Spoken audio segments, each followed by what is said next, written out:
Don't know why it tweaked out.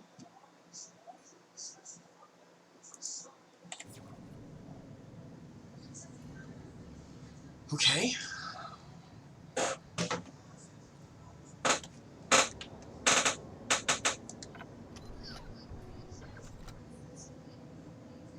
Oh, I was going in there to buy a thing. Okay, so over here.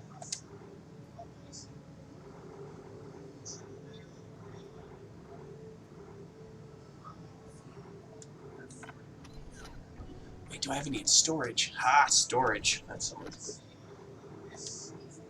I have one. And now that should be fine. I'm gonna take out another.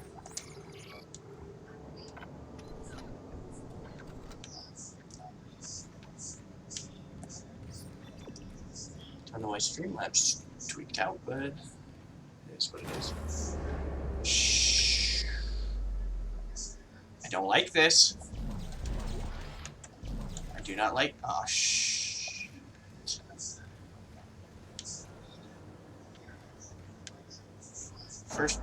First off, rude.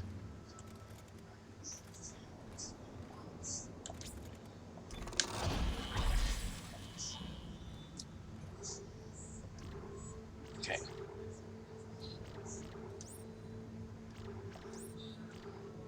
Why is that not spinning then?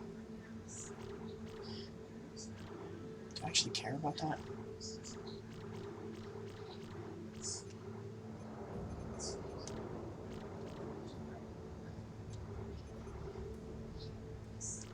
I just want to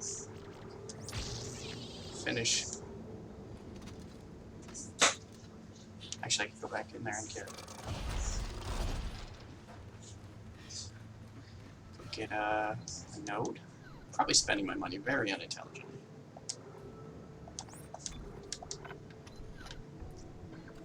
Like, I probably should have more health. But I think I'm doing okay.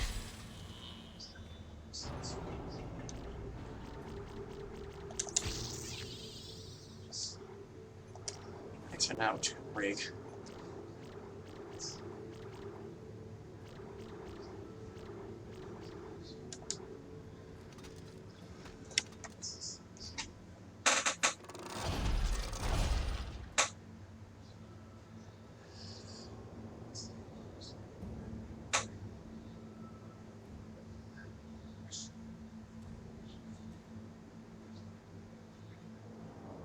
Yeah, I don't know why it dropped.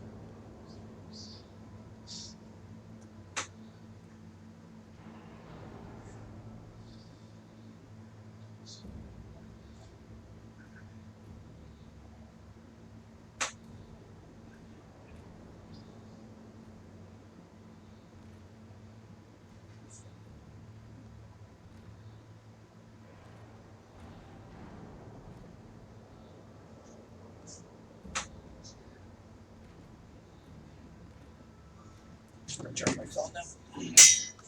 Did something. Restart my computer later. Anybody out there? I guess I'm having marshmallow. I guess he answered before.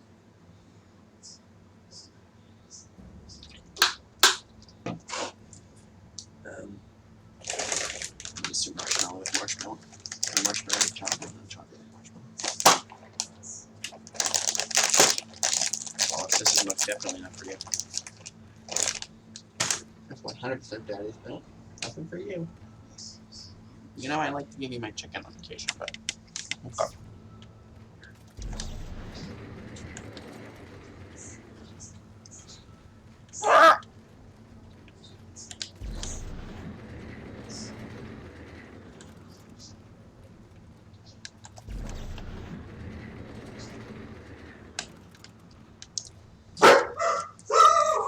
Shush!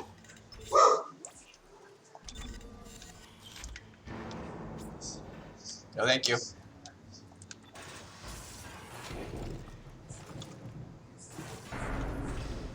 Why would you go in here at all?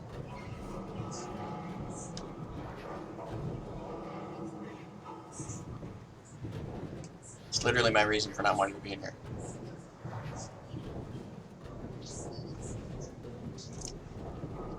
I have no idea, honestly. Streamlabs just tweaked out for some reason. Yeah. Uh-oh. Yep. Get up! You're so slow, Isaac.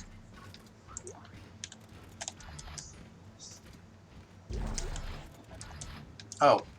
You know what's supposed to give me a lot of? Ammo. So I went with normal marshmallow with chocolate. Figured since I have two of these and then one of the... Yeah, cats be like that.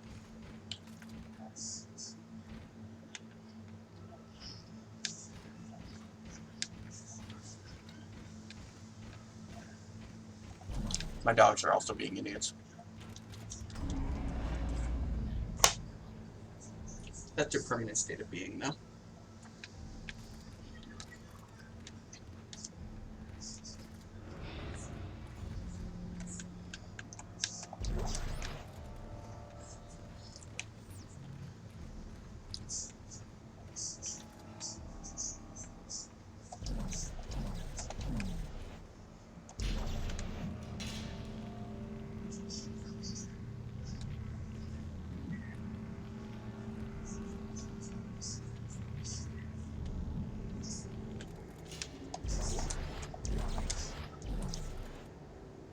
Oh, jeez.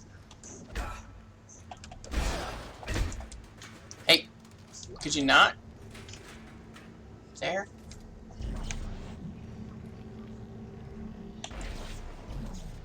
Probably shouldn't have done that, but whatever.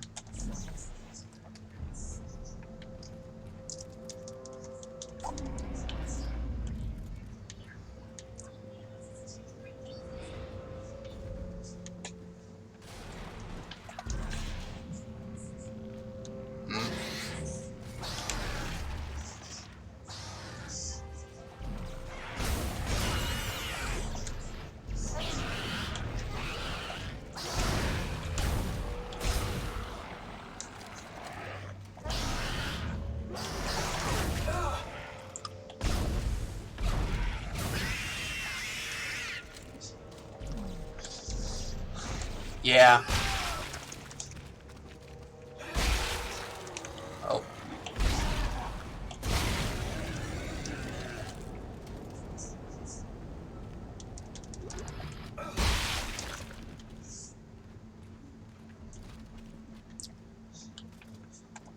Cats do that. I haven't had a cat in a long time.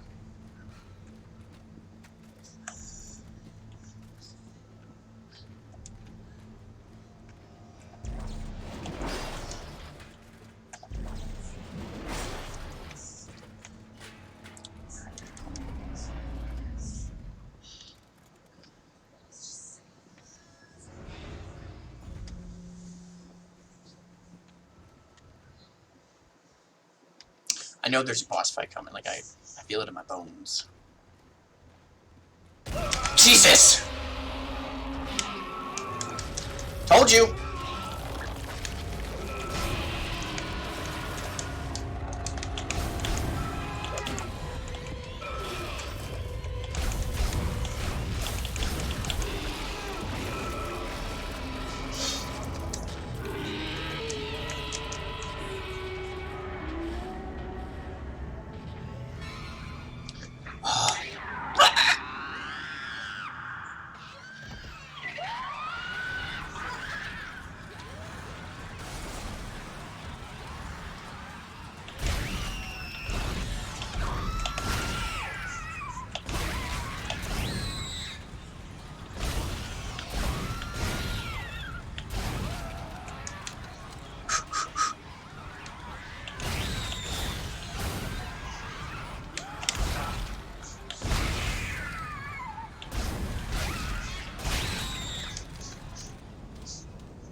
Yeah. Yeah, pets.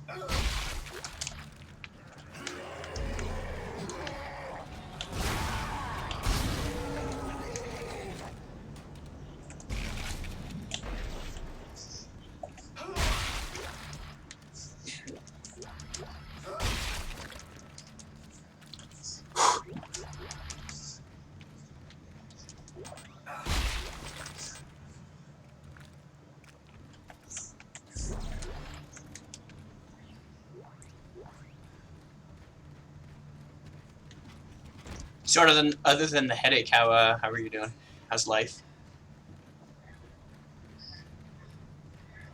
Yeah. He just go around with his stomps.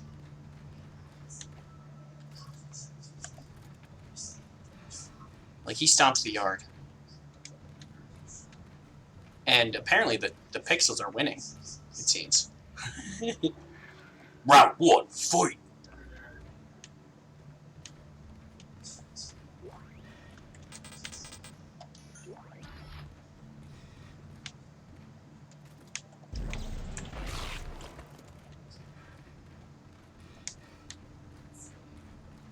Beating him into submission. Sure. That's what they want you to think. They're luring you into a false sense of security.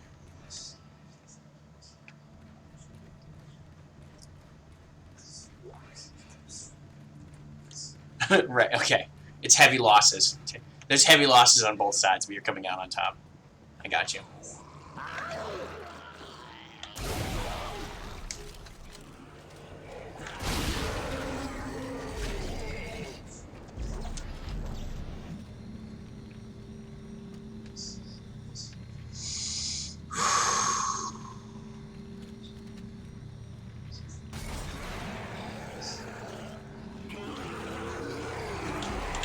Okay, why the hell...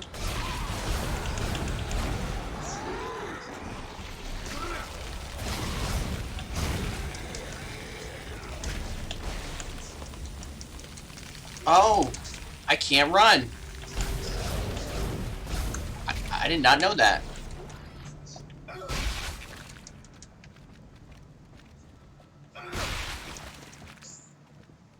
Okay.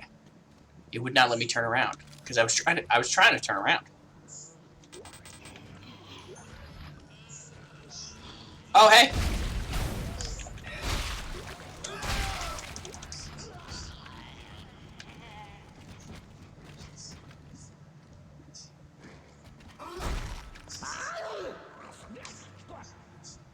Oh, okay.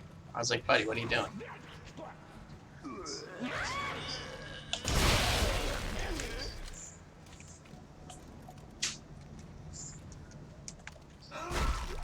I don't understand how stomping on you actually makes anything come out. You exploded. You should... Literally all of your gooey insides should be outsides. Yeah. That's not... No. I mean, if you want to hear golem noises. What a taste is precious. Stupid. What's the evidence? Hello. Master loves us.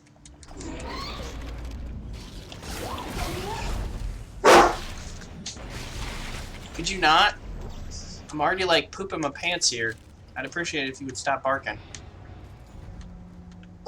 Shush!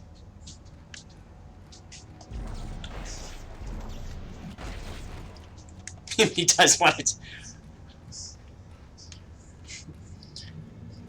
Kiss my precious. I really don't like seeing... I don't...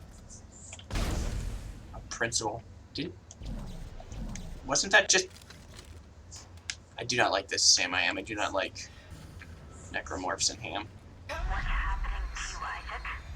You're trying to kill yourself. Why do you think that is? That's right. Ignore the pain. Bury it deep inside. Let me fester.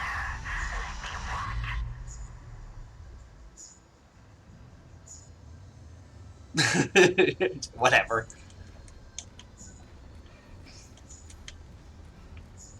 I feel like that applies to a lot of chats. So I don't think this is anything special or peculiar. I mean, it's special to me. I don't mean it. It's not like...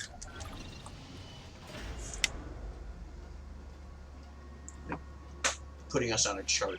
Dana, you still with me? I've reached the top of the church. You're almost here. I'll be waiting by the shuttle. First to boss fight. They're teasing me.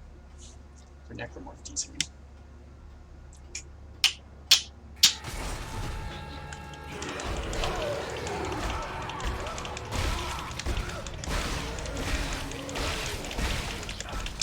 hands! Unlike this game, these hands are rated E for everyone. I could have shot him. But, you know, sometimes you gotta throw hands.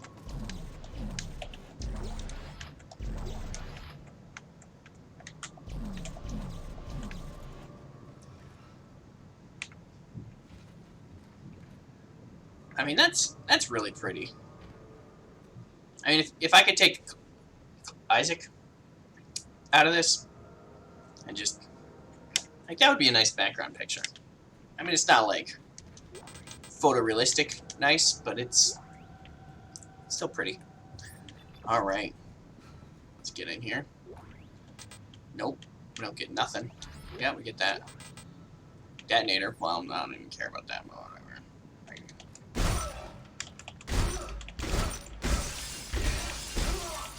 Fuck your books.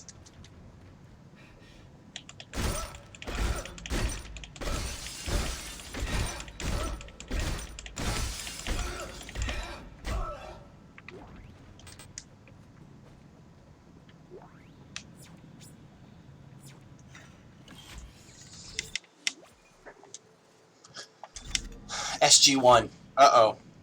Dead Space SG-1. What's that mean? Is that significant? Okay.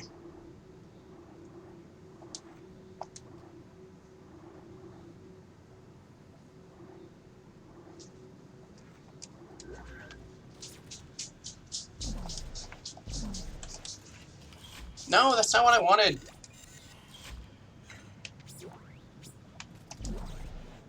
Oh.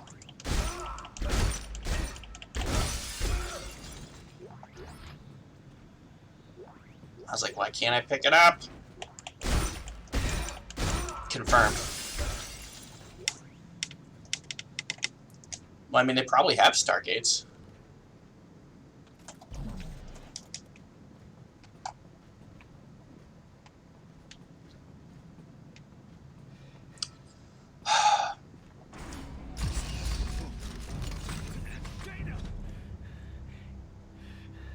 You're a Unitologist. Of course you are. Why did I trust you? Well, you didn't have a choice, Isaac. I told you there was a cure and you came running. Why are you doing this? Why can't everyone just leave me alone, huh? You're a dangerous secret, Isaac. EarthGov won't leave you alone because they're afraid you'll destroy their marker. After all, you did build it. What are you talking about? Well, that's why we brought you here. To build markers for us. To spread glorious convergence to the entire galaxy. Glorious convergence. Unbelievable! Just give me the fucking cure and let me go. No, we don't want to cure you, Isaac. We need that precious little head of yours just the way it is.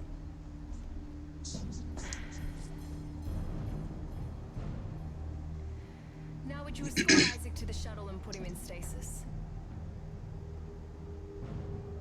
The last thing we want is for him to die. Guess what, fuckers? You're in a vacuum.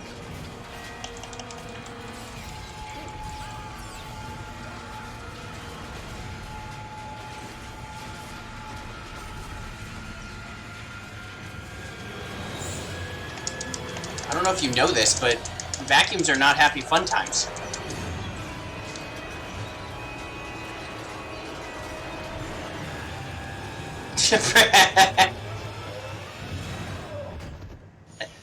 I see what you did there, and I appreciate it.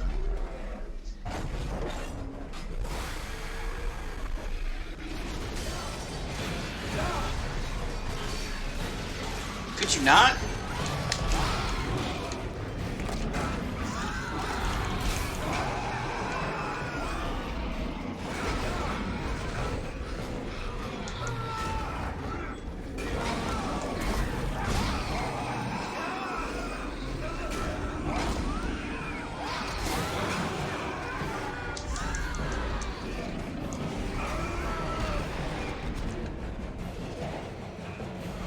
Cool. I got a thing stuck on me.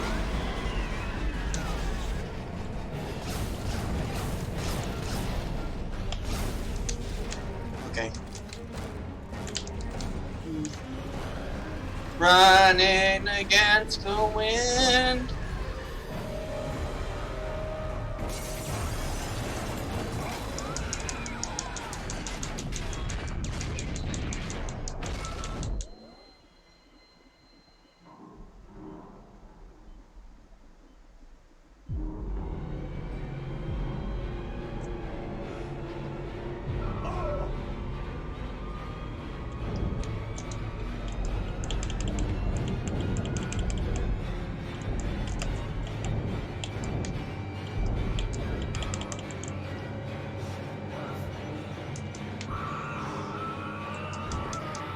Oh, I screwed that up. That's true, nobody can hear me stream. I saw... That would have been kind of mean. Oh, they just threw you right the fuck back in.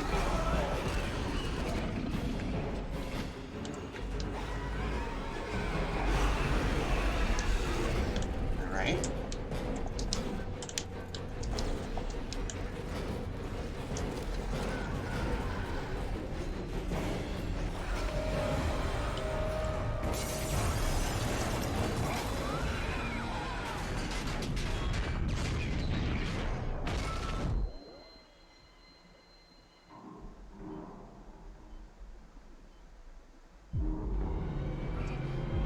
Why are you picking on me?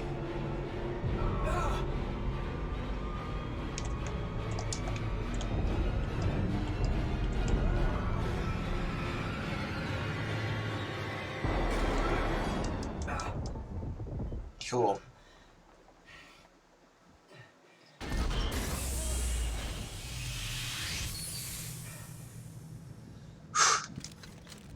That is how you end a fucking chapter, though. Let me tell you what. Isaac, are you there? Can you hear me? What do you want, Strauss? Look, it's over. All my plans just blew out the window. No, it's not over. At least not yet. Isaac, we built it. We can tear it down. What, you mean the marker? Do you know where the marker is, Strauss? It's in the government sector. But we have to move now. Now. Because time is running out for me and for us. Strauss! Strauss, where you going? Shit.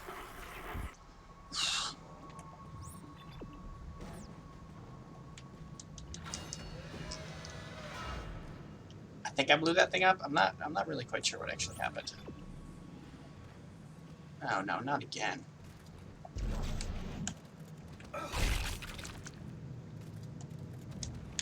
This did not end well last time. Running against the wind. Oh hey.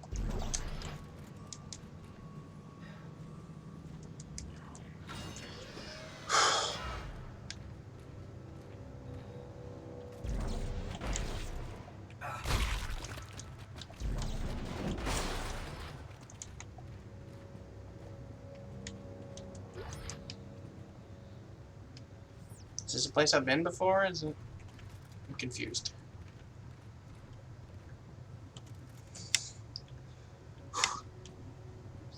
Sweaty a little bit.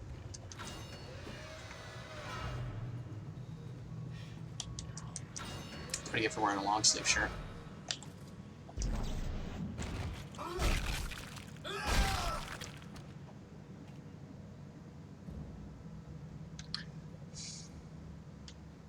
Yeah. It would 100% count as the Binding of Isaac. Although technically he started the game in a straitjacket, so we've already done the Binding of Isaac. And in fact, it was the Unbinding of Isaac.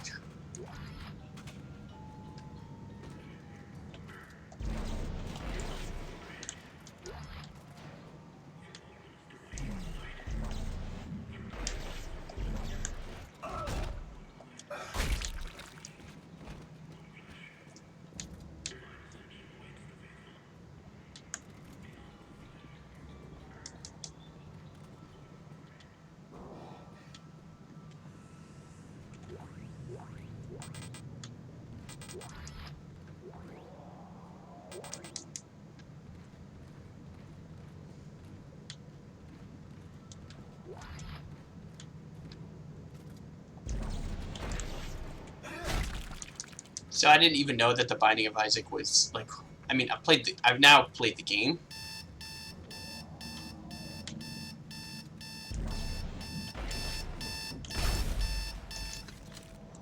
But I did not know. Oh, hey, I'm gonna get this thing now. Where is it? Like, I played pretty much. I think I got all the endings of the Binding of Isaac game, and then like looked it up. And you know the whole biblical thing, and I remember. They took us to the machine for our sessions, for the steps. I don't remember any sessions. You're lucky you don't remember. When you do, he starts coming back. Who? Who comes back? Who? Look at you. You've grown up so much. Where are you going? Strauss, don't follow. He's not really there. Okay, I don't like this.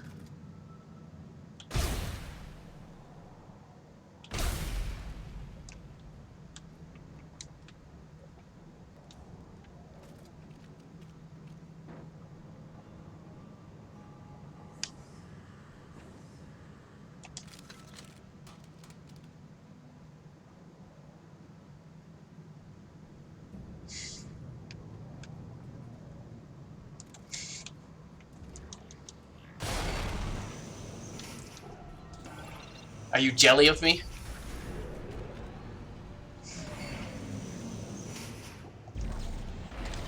Let's just...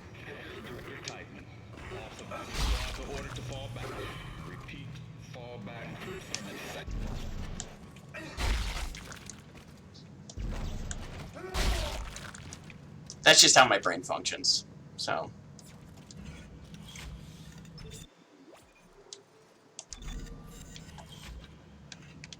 Maybe it's because I think in a that kind of way, or I don't know.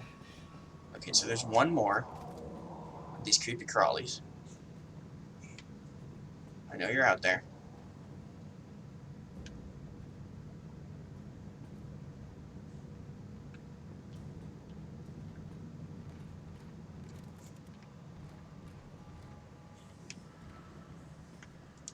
Where am I going? Okay.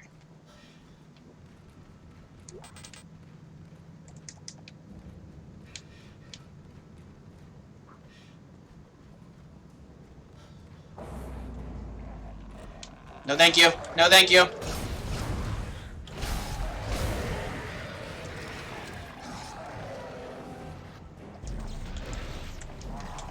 I need things to throw. Give me things to throw.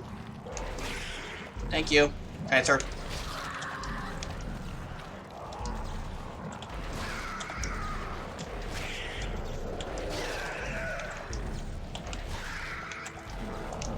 Shit. Okay.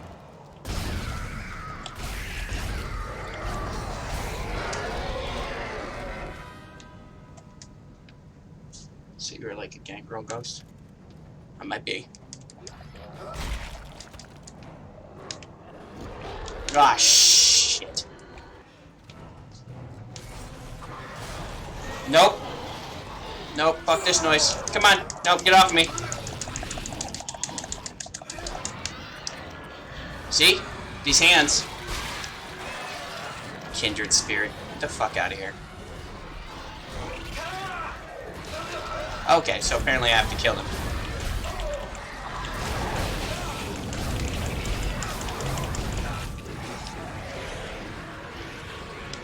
I was hoping that I could just run from them. What the fuck was that? Okay, if you could stop being a dick.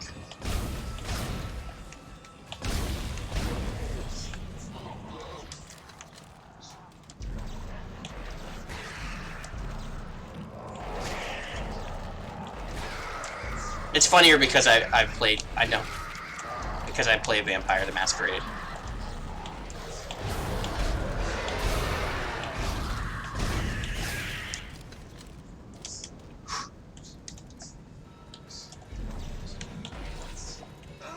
So I'm trying to compete with these terrible, terrible jokes.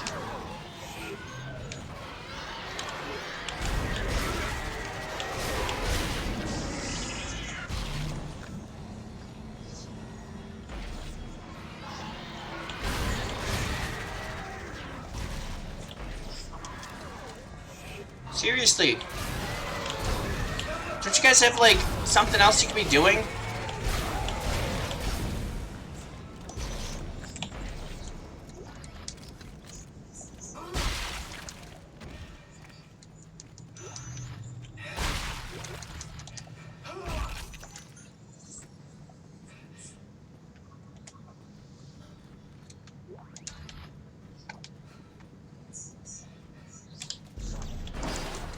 But yeah, I played, like, you know, vampire, so I got you. That's why it was such a terrible joke. Kindred spear.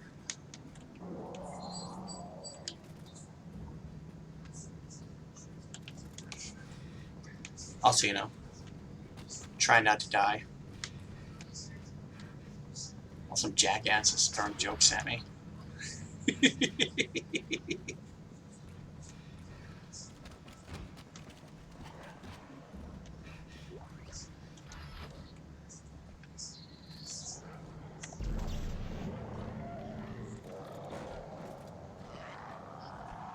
Okay, what the hell is that noise?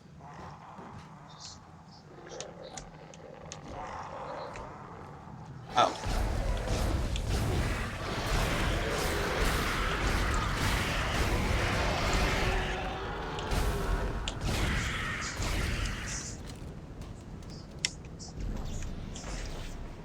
Like, I mean, I played the role-playing game.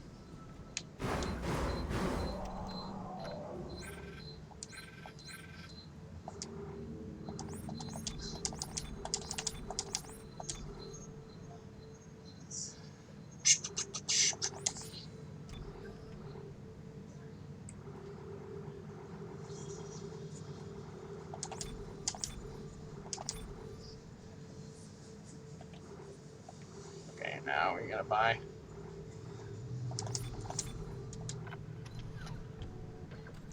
Yeah. I mean, there's also the video game, too, so. I'm gonna go back and save.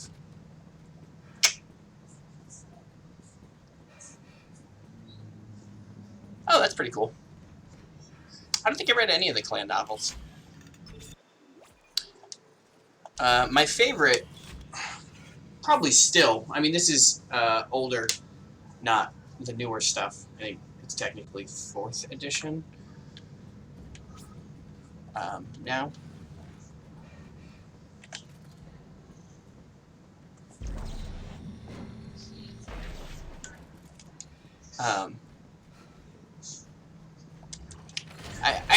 I never played the original Vampire Masquerade. I've only played Vampire. Well, I tried playing it, but I think the computer I had at the time couldn't run it because, you know, poor. So Zamishi are pretty cool. My favorite is the Assamites, but that's just because I like assassins.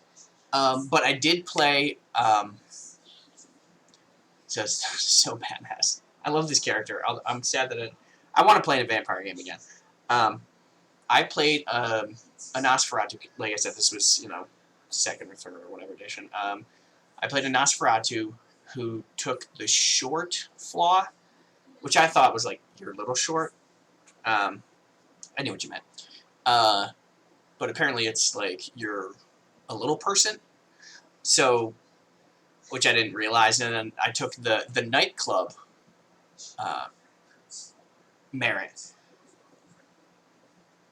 And so the game took place in Miami. So I had the whole thing that essentially I kind of sort of inherited, but not really, a nightclub in Miami. And it was called Les Masques. I don't know why I decided Les Masques, just because French sounds pompous and people like pompous. And Les Masques was a costume-themed nightclub. So you had to either be in costume, or we sold masks, like, you know, like masquerade masks that you could wear to get in. Like, it's like, you know, whatever the cover charge, the door fee is, plus, you know, $20 for a mask or whatever. And you get in. Or maybe you didn't need a mask, but I think if you wore a mask, you got like a slight discount on your drinks or something. There's a lot of businessy stuff, which is super exciting to me. But essentially, because of the club I run, I did not break the masquerade by going out in public, even though I was a Nosferatu. Because people were like, oh God. They were like, oh wait, isn't that the owner of Les Masques? I was like, yeah, that's me. In my costume, as usual. I wear it all the time. I'm just that committed to this thing. I mean, there's TV personalities and stuff.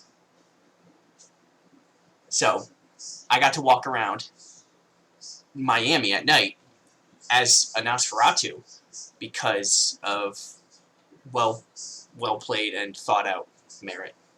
So, Malkavian, yeah. Like, I think we had another player who I told that to, and he's like, that's incredible. Because, I mean, most people that play Nosferatu, I mean, and my character was a hacker. So, I mean, I had all the hacking things. Although, the GM had to tweak, because I got the, like, computer savant merit. So, what it does is it lowers the if it's anything involving a computer, it lowers the difficulty by 2. Which, back in the 90s, wasn't that big of a deal. Like, it's kind of okay. But nowadays, like, it is so broken, considering how many things are computerized. So, he actually had to tweak the merit so that it wasn't so game-breaking. Because I was hacking. Like, I'm hacking into, like, police departments and, like, very secure servers and whatnot. And my difficulties are only, like, 7. Because they're normally a 9, but they're decreased by 2 because of the merit. So, my brother played... his favorite is...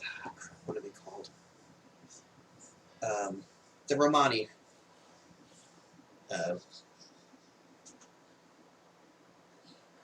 My brain cannot remember, but they're the ones who have the like, illusions, and, I play for serious.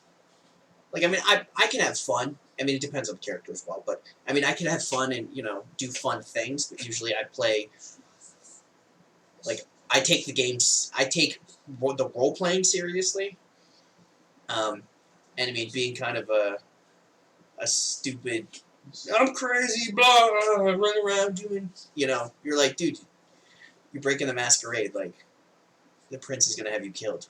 Like, what's your next character gonna be, type of thing. But my brother played one of, the brain can't remember, I could look him up, but, okay. He played one of them, and they went on a plane somewhere, and he decided to make the entire bottom of, like, make it so that everybody thought that the entire bottom of the plane disappeared. And so, one of the other characters in the game was playing a gargoyle. He threw him from the plane. So. I mean, to be fair, I played in games with people who are super useless. And they're trying to be useful. Funnily enough, that character, like I said, I built him to be... I didn't build him to be a combat character. I had a little bit, just because I was like, you know, maybe he learned a little... You know, he had to defend himself a little bit growing up or whatever. And he... Because he's a Nosferatu, he has potence. So I took like 1 rank in potence, and I think... I might have taken 1 in all 3. I at least had 1 or 2... I had at least 1 level in the animalism one. But definitely had 1 in potence, just because potence, it's... If you get into a fight, potence is useful. And fortitude. I think I actually took 1 in fortitude. Anyway. And so, we would get into fights. Like, we were doing stuff, and we would get into fights with some stuff on occasion. It wasn't always combat. There was a lot of role-playing. And we... Like, the other characters are designed for combat, and they're just doing terrible. And then I just kind of come over and, like, bite them. Bite the bad guy. And essentially, because they're like, oh, it's this little person, what threat is he? So they don't expect anything. So I can recall at least 2 combats. Like I said, we didn't get into that many combats. But at least 2 combats.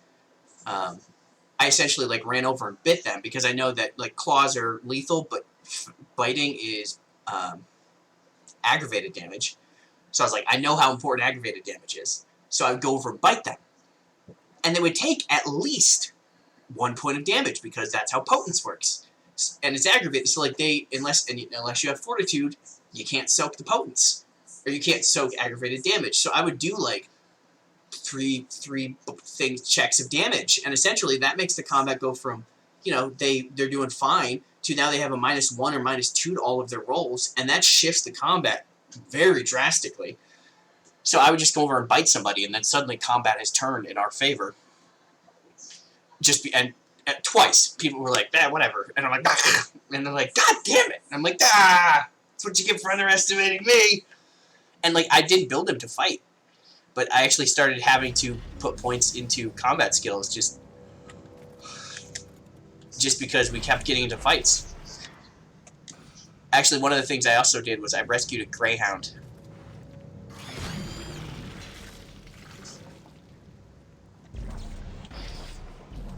Okay, I forgot that those things are a thing. I rescued a greyhound and essentially turning it into my, because you can turn animals into your... Okay. Sorry, there's noises. Yes. Ironically, yes. So essentially, it was the dog, and I was raising it and doing all of that, and I was turning it into my ghoul, because you can turn animals into ghouls. And so I was turning the dog into my ghoul, and I taught it, I think, I was learning things. I don't think you actually have to know it to teach it, but maybe I'm wrong. Essentially, I was learning, like, celerity. I already knew fortitude, or potence, and I think I learned fortitude. Essentially, I was teaching the dog the 3 primary, you know, one fortitude, 1 potence, 1 celerity, specifically so that I could, if needed, I could ride him. Because it's a greyhound, if it's 1 level of potence, that means it's 1 level of supernatural strength. There's no way that a, I don't know, 100-pound, I don't know how heavy, or not heavy, how light little people usually weigh.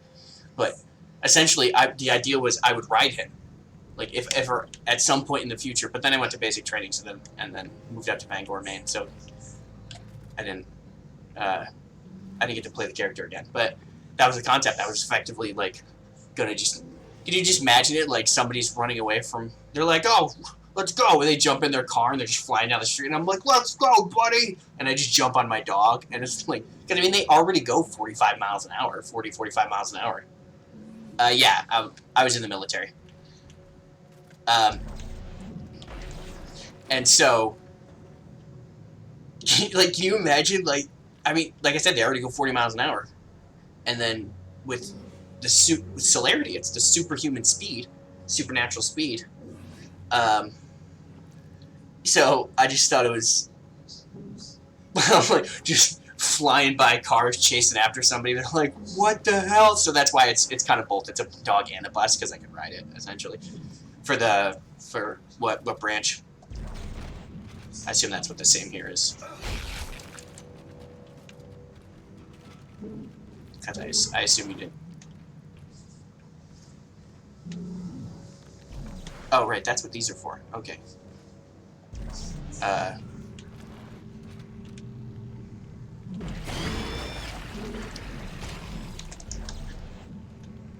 Lame. No. I know, there's one on the ceiling. I assume in Greece, or the Greek.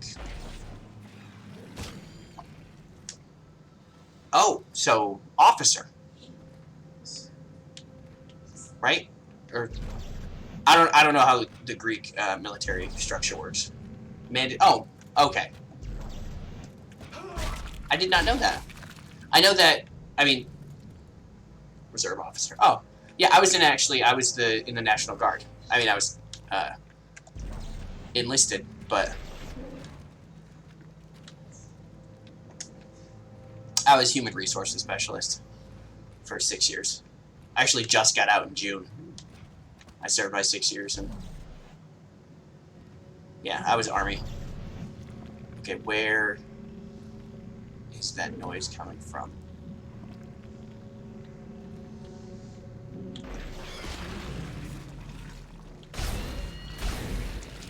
Okay.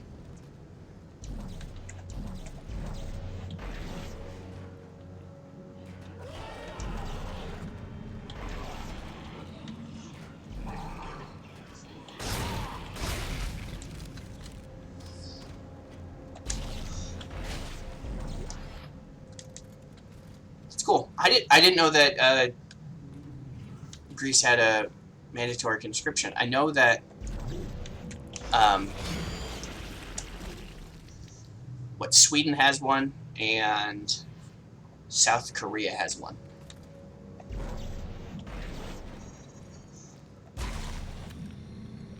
So I didn't know that.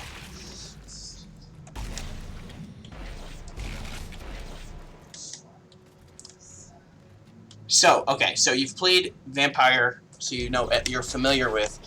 This is only because of a similar style, and also a character that I played in a different game.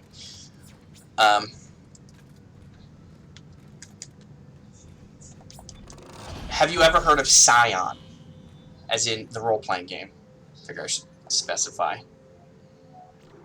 You were like, yeah, I live in Greece. I know where Zion is. Or whatever. Terrible joke. But it's there. Okay, so... yeah. You're not the only one with terrible jokes. Okay, so Scion, are you familiar with the Percy Jackson series of books? Or, you know, Rick Riordan's, you know, Children of God's books. Okay. Familiar as in you've heard of them, or familiar as in you've read them? Not that it fundamentally matters, but they're so good. If you haven't read them, I highly recommend them.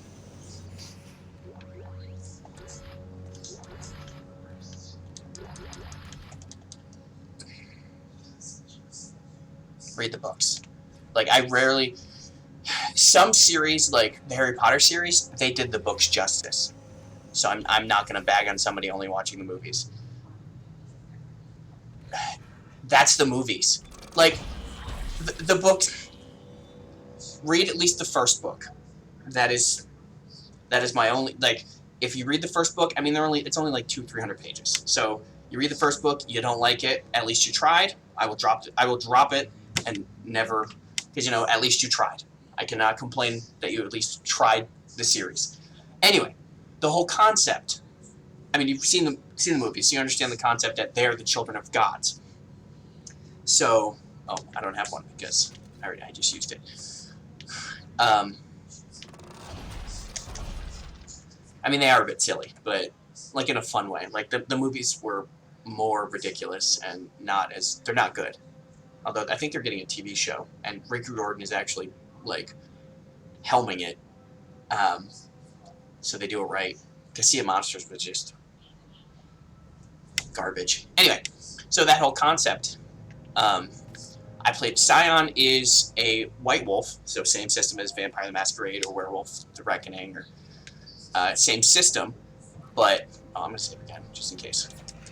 But you effectively are the child of a god, and it starts World of Darkness, exactly, and it starts with there's 6 pantheons. The Greek, the Loa, so the voodoo. I'm sure that's a bastardization of what it is, but some people don't know what Loa means, so I figured people know what voodoo is. So, but Loa, Greek, Aztec, Norse, the Japanese pantheon, which I cannot remember the name of, and fuck. Like I said, there's 6. I cannot remember.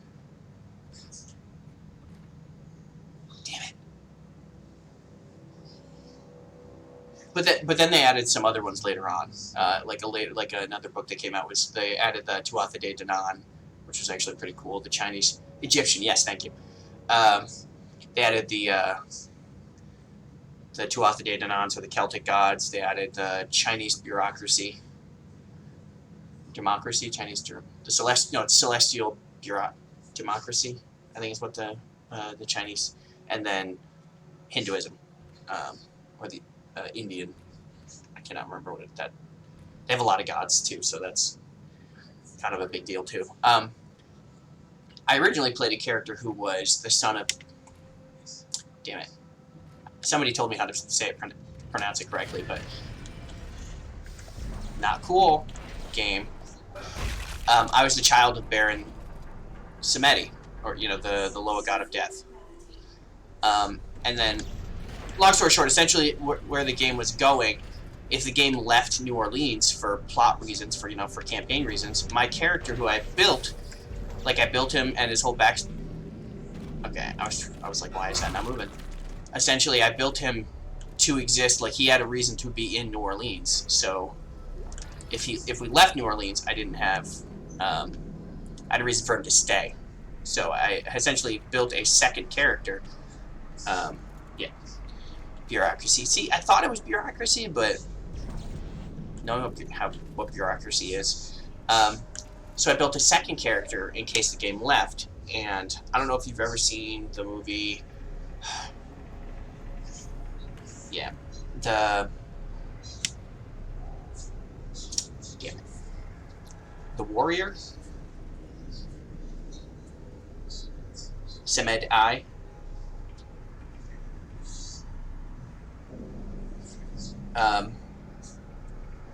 But essentially, no.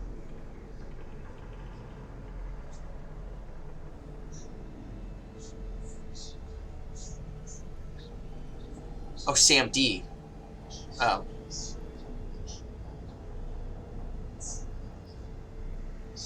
Sam Die. That's a lot of eyes. Okay. As a great man, okay, he's not actually that great of a man. So I'm gonna fuck that joke. As Corbin Dallas once said, I only speak 2 languages, English and bad English. Actually, that's not true, I do only speak English and bad English. I do know a phrase in Serbian. But, anyway, I don't know if you've ever seen the movie The Warrior. It had Tom Hardy and another guy that I cannot remember the name of, and essentially it was an MMA movie. And so the whole concept was Tom Hardy's character was a Marine who, okay, it's actually a good movie, honestly. Okay, I obviously have to pull that thing out, and that depletes all the oxygen, I think.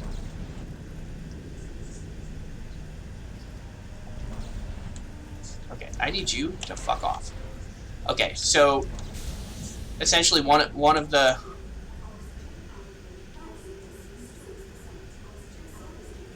Why aren't you coming out? Oh. But yeah.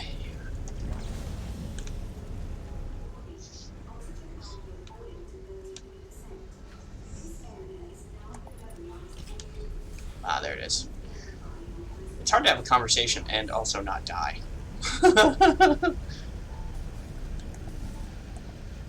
Okay. Shit, how did... That one. Okay. So... The basic concept of the movie... Okay, the basic concept is that there's a teacher who does MMA, and essentially there's a tournament that he can earn lots of money for, I think because his wife has cancer or something. Some plot-relevant reason. Whereas his brother, who was a Marine in the American Marines, I don't know if anybody else had Marines. I should pay more attention. American education system. He deserted, but while he was because there was friendly fire. Essentially, they called it an airstrike or something, and all of his guys, except for him, got killed. So he was like, "Fuck this shit, I'm out." Yeah, but are they... I like reminding the American Marines that they're part of the Navy, because that makes them angry. So, I mean, technically they are part of the Navy, so they're not actually a separate branch. Good times. Anyway, so he is... While he's deserting, he's, running away. A, tank is flipped over or whatever, and he, rips the door off of it to save the guys inside, and somebody recorded it or something. So it's a big deal. Plot stuff happened later, but that's the one. That's when he was also... Tom Hardy was also... I think that was either before or after Bane. So he was in the Bane shape, and I called him Nolders in that movie because he literally had no neck. It was effectively his head and then his shoulders, and like, you know, his traps like were just monstrous. And especially like normally, and then when he got into his fighting, like his neck literally disappeared. It was just head and shoulders. It's shampoo. So but that's the whole thing, is that essentially he ripped the door off of a tank. So that was the concept that I had for that character, but he was the son of Ares, and essentially he was a soldier, and all of that's the stuff that happens. I do that. So he essentially, that was his background. Like he was in the military. He found out that he was the son of a god by ripping. Like his divine power came in when he ripped the door off of a tank. And essentially, I built the character to fight because nobody in the group knew how to fight. We all built like role playing or like logistical, or because my Baron Sam D character, he was going to school for to be a doctor, and like he was intelligent, and like he could pick up like the science and medical skills really well, but like I did not design him for combat. Like nobody in the group was for combat, so I was like, oh, I built a combat character so that we have somebody, so that when we get into a fight with, you know, a 12-year-old girl, we're not getting the crap kicked out of us because none of us know how to fight. So he's the son of, essentially he was Greek, and the son of yeah, exactly, and so he's Greek, the son of Ares, and and the whole thing. I didn't actually get to play him because, once again, most of the time, the cool games that I play in, it falls apart.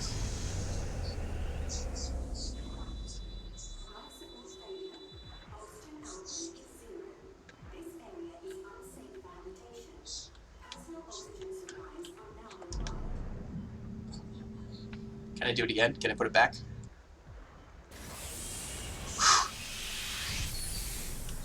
Which is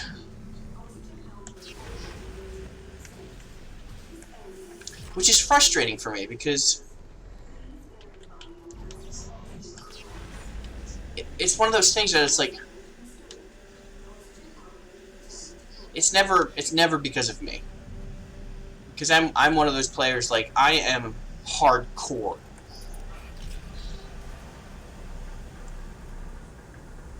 Where am I supposed to go? That way. Okay. I'm sure that there's nothing around here that I can steal.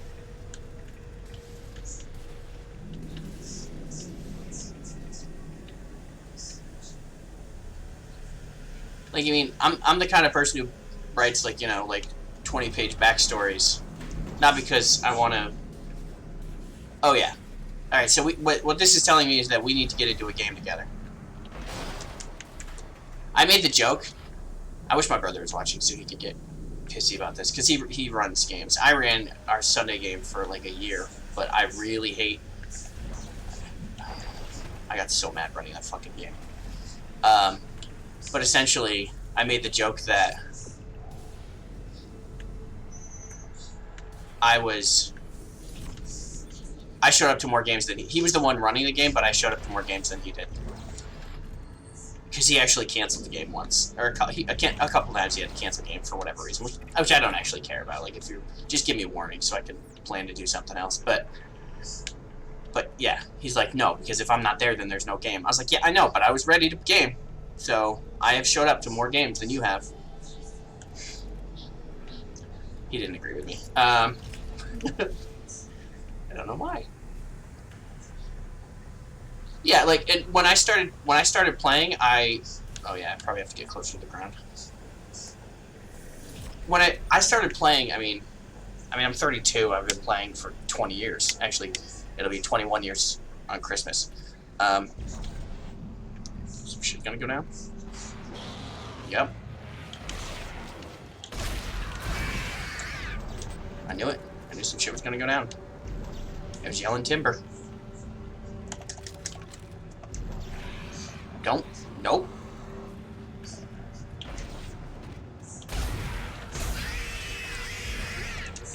nobody got time for that.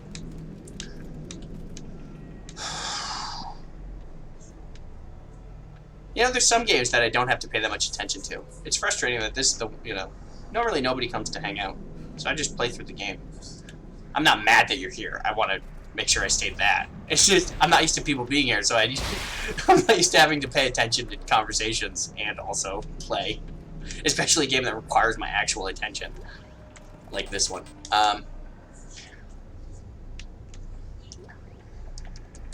Yeah, I take it, I mean, I started out as a, right?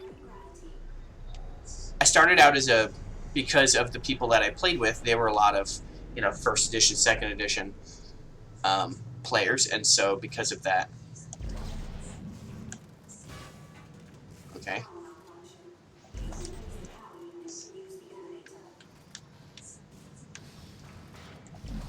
Is that, do I have to take it from a... Okay. I have to take one of these oxygen things. But yeah, so I started out as a mega gamer because of the people I played with. And actually, there's a discussion I've gone into on Twitter before about how it's effectively because of older editions, how like, actually because of the 2 of Horrors specifically, that players became so obsessed. Okay, what do I got in there?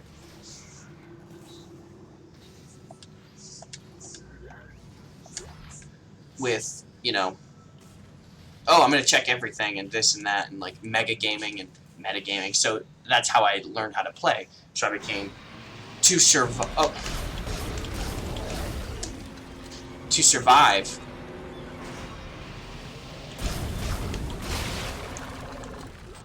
Those reflexes though. You cannot pretend like I don't have fast reflexes. And so to play is because I had a GM who specifically like he went out of his way to kill players, so I had to be hardcore, knowing all the rules and playing to survive. So that's I can't go. She's in there. She's waiting for me. Yeah. Yeah. Very munchkin. So it wasn't until 4th edition that I played with somebody. Essentially, he's like, write your backstory. If it's in your backstory, I'll allow it in my game. And I think my first character was a... Okay. Tiefling Warlord. Oh, I wasn't going to save yet, but I'll save. Just in case. And I wrote, you know, a backstory of, you know, being part demon or devil and this and that. And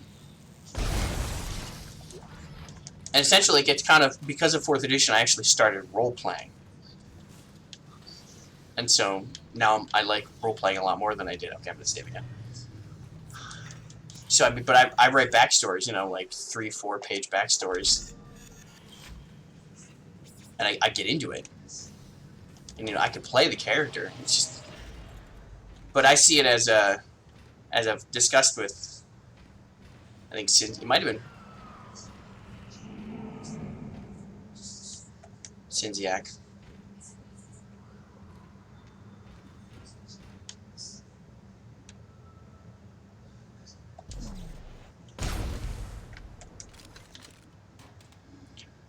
I play the characters as they are characters, or as a person.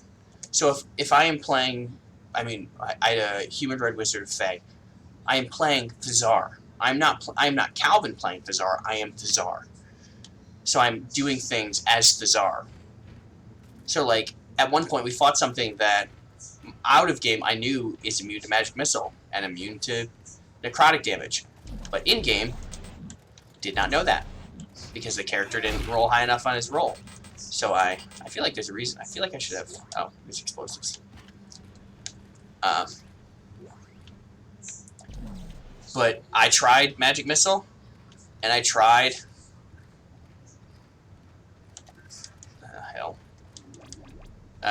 Toll the Dead, and it did not work, and I was like, I have no idea what the hell's going on. But yeah, and so, exactly. I mean, I'm fine with people who are new. Not, you know, it's one of those things. And that's why I think, in no way do I think starting out as a person who role plays heavily is wrong. But I personally think that you want to be effectively like a rules lawyer metagamer first, because then you learn how to pick up the mechanics of the game. Because it's a lot easier for me to role play, knowing that once. Nope. Nope.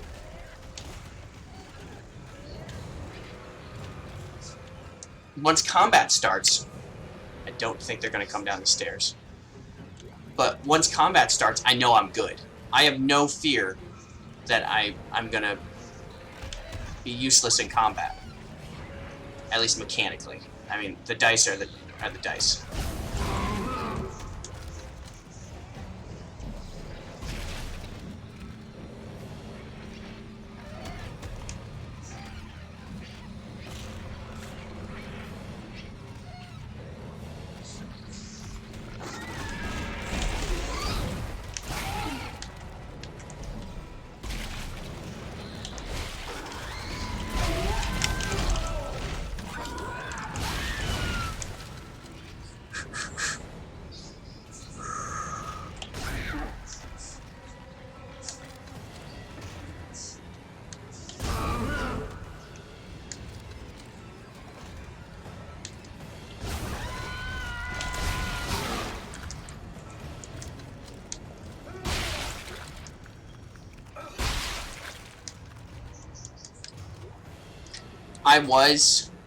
I was actually working on a module of my own. Okay, I thought combat was over, but it wasn't. Yeah, I like the idea that you momentum. That's the only thing that happened there. That effectively you can play the game. You can functionally play. You know, I probably should have stasis them. Whatever. And then it's so much easier if you have all of the rules. Because then you're not like, oh, what do I do? How do I do this? What am I doing? I'm like, oh, I know exactly what I'm doing. I also have I just pick up like mechanics really well. I don't know. Maybe it's because I trained myself to maybe, you know, adapt and like that, or I don't know. But that's my whole thing. Like I've made the joke, and my CJ Shoden, he would 100% back me up on the. I put more thought into, like, if I played in your game, I guarantee I would put more thought into your game than you did, just because if I like the character, I just put so much time and effort into the character, thinking and this and that, and oh, what happens this and that, and conversations that could be had, and like plans for the character, and not necessarily like, oh, this is, you know, level 2, this is this 3, 4, 5, like not building the character, but like, oh, I wanna, okay, so he's my red wizard, he wants to build an interdimensional library, he's raising his minotaur son, like there's or my artificer, you know, he wants to build this, that, and the other thing. Like, the characters have future plans, and yeah, it's definitely the thing of I am playing the character. So I was in a game with Shoden where he was playing a character named Fish Out of Water, a Tabaxi, originally warlock, named Fish Out of Water, because he's a good writer. CJ's a really good writer.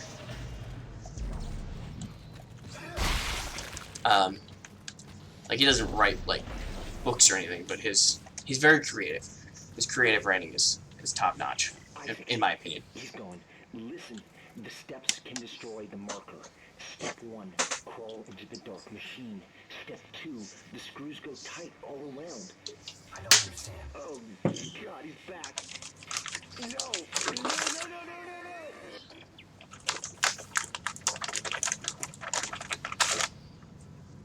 And I made a character. The kid had his whole backstory, where essentially, this is when, you know, I play D&D on Sundays, but I'm trying to get out of playing D&D. He Tabaxi are from Maztica, or can be from Chult, but he's from Maztica. Essentially, his whole family made a pact with the devil, or a being. Probably finish eating the marshmallow before I try talking. Essentially, he made a deal. His whole family has made a pact with the same being, and so when he was young, he was forced into the pact.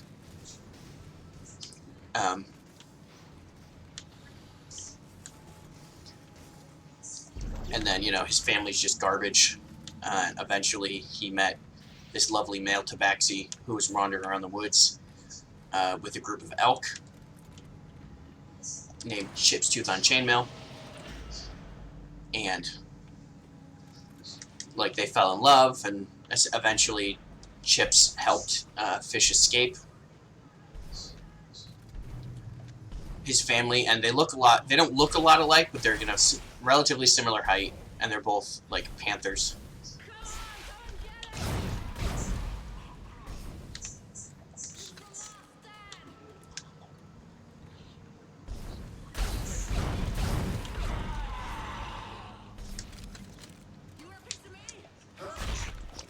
Yeah. Like I said, that's 100% CJ. That was the entire concept. I feel like he says that wasn't on purpose, but I don't believe him. I don't even know if I'm supposed to be saving her or not.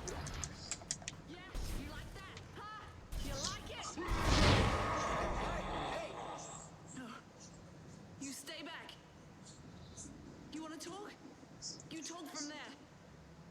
But essentially, The last person who said that tried to kill me. Hey, take it easy. I'm not gonna hurt you. I said that too. Yeah, you got that right. You try it, and you're dead. I really hope you don't die.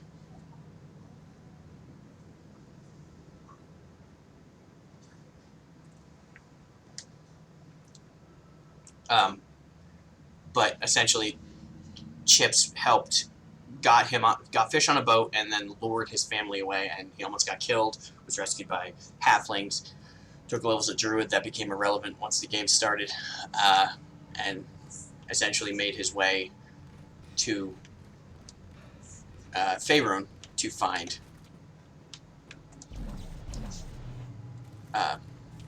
Fish. Look, I think we got off to a bad start here. I'm Isaac. Ellie. What do you want, Isaac?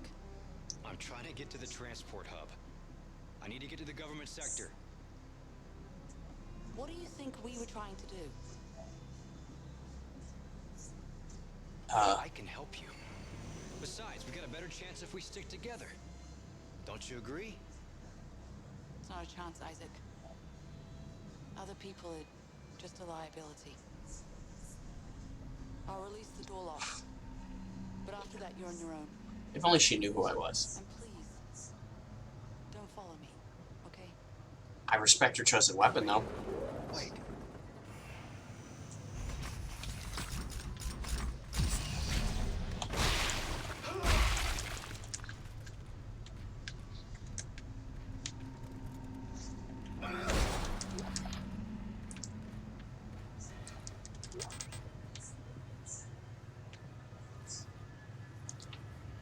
Two dudes 5 feet apart.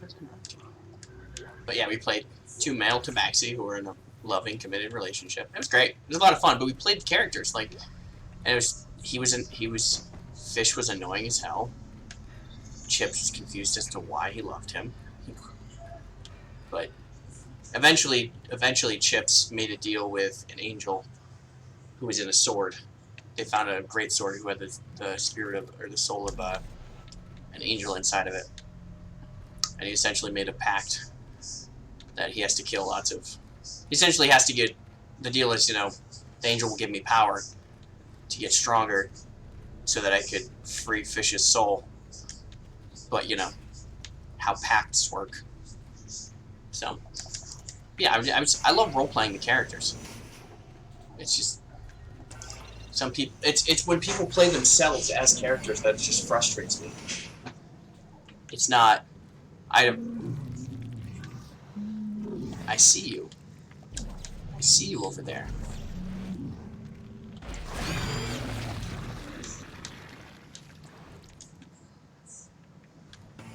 I hear you making gross noises.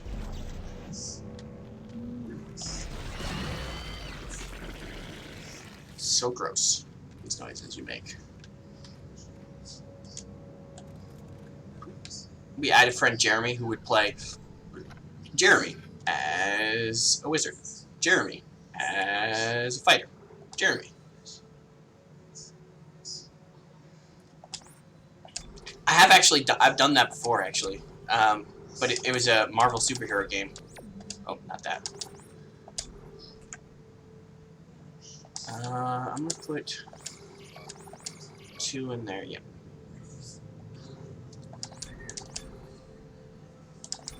But yeah, it was a Marvel superhero game where I effectively was playing myself. One of the characters wasn't supposed to be exactly myself, but then the next character was 100% myself. Okay, that's outside.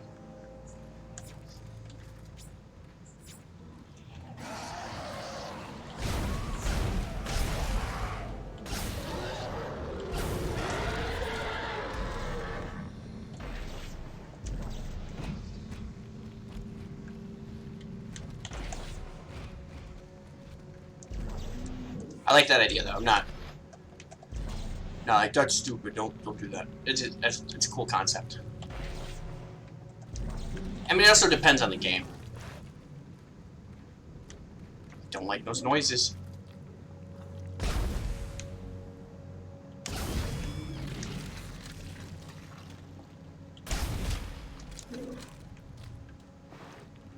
There's another one. I know it. I can hear it. Okay, it's to my left. You know where I think it is? Yep. Like Detective Isaac over here.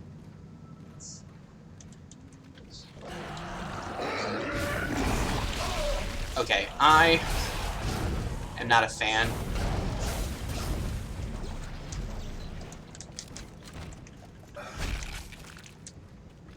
I think it's. I'm trying to get away from playing D&D. I mean, we play D&D on Sunday, but that's my brother's game, and I highly doubt he's gonna decide to change, especially because all the other players are, well, I know at least one of the other. Okay, where are you?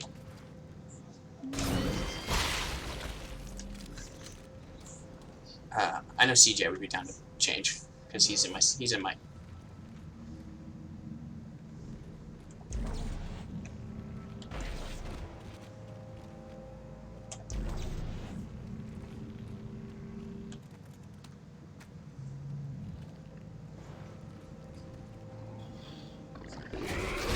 Oh shit.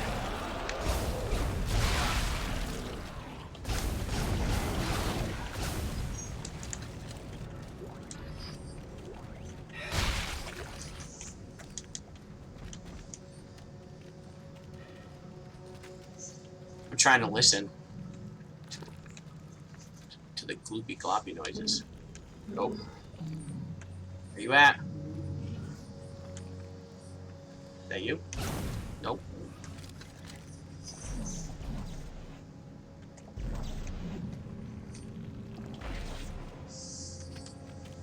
Where? Oh, you're right there. Okay. Like right now, we're my Sunday game. We stopped playing D&D. My Sunday morning, the game I'm running, we stopped playing D&D, and now we're playing Monster of the Week. Which actually oh shit.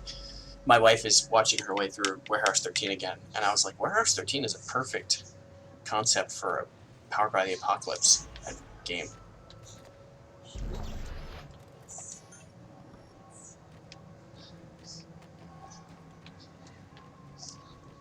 Yeah, I played when I played myself, I played a character who had super speed. He was a super speed like he was a mechanic, super speed mechanic. Oh god, that's oh buddy. Yep, saw that coming. In the air tonight. That's so gross. That character is fun, just cause, like, okay, you're super useful for.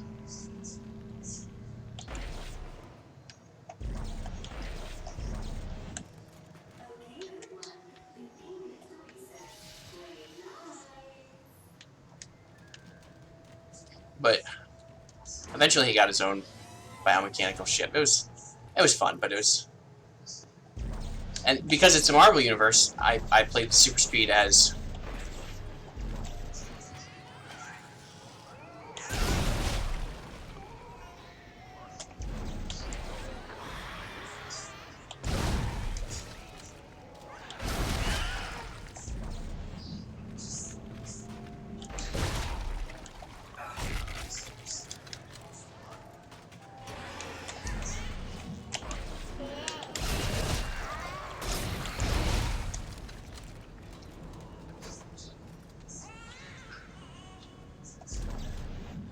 fire truck, because I have a much stronger fundamental understanding of super.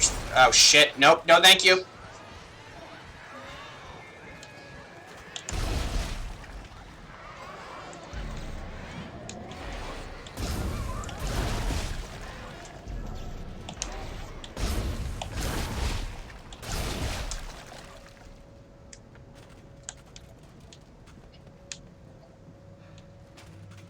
And because of how the Marvel universe works, if you have super speed, like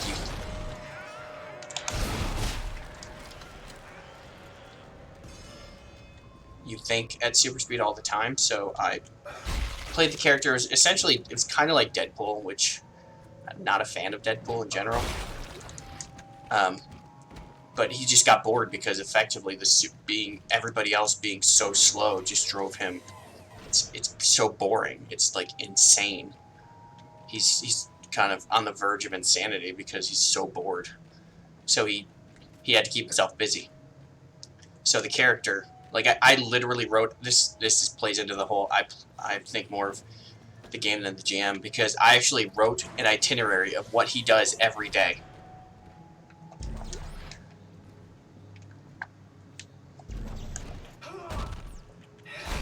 Like he sleeps for an hour because his brain processes things faster. So he sleeps for an hour, and then he goes and he eats breakfast for an hour in the med bay, because that's where the power dampening field is. So he can kind of just relax.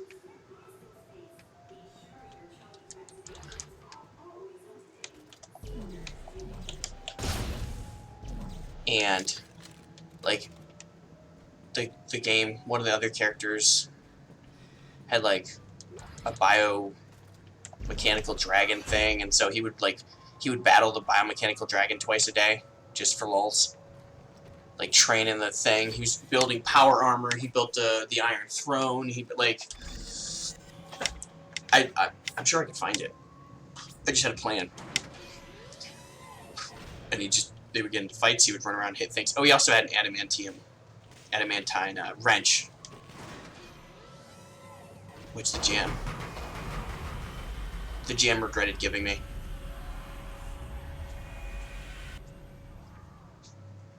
Because it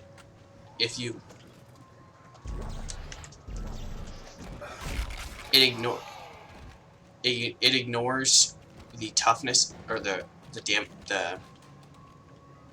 strength rating of anything weaker than it. So it has like X.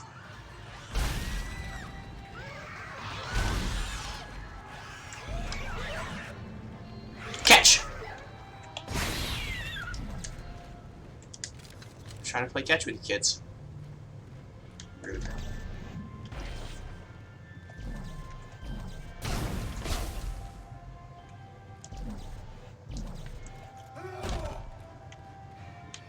So he essentially often would hit things with his wrench and ignore the damage resistance because, or the material strength, because his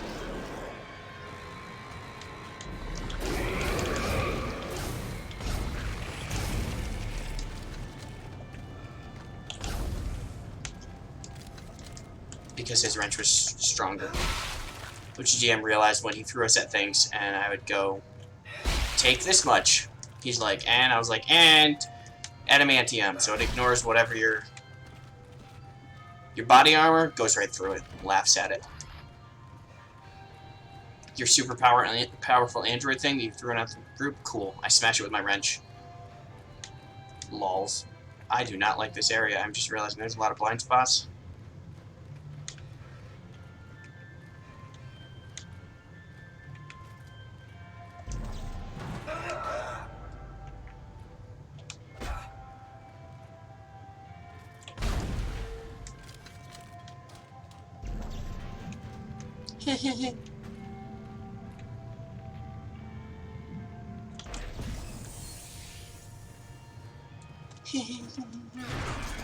So funny.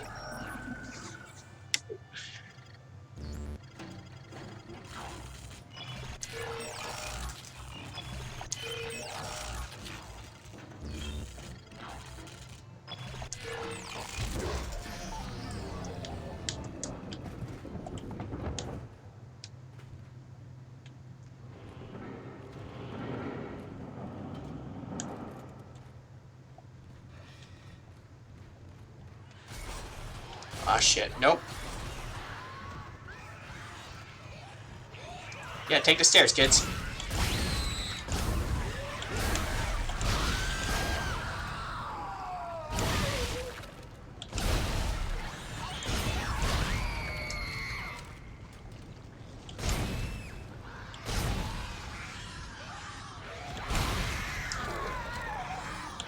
Oh, hell.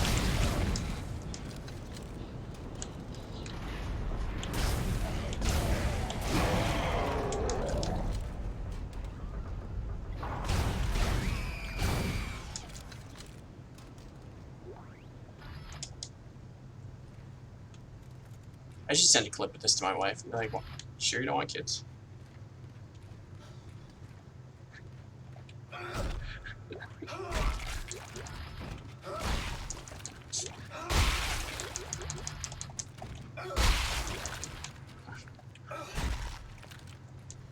It's not animatronic, so it probably won't bug her as much.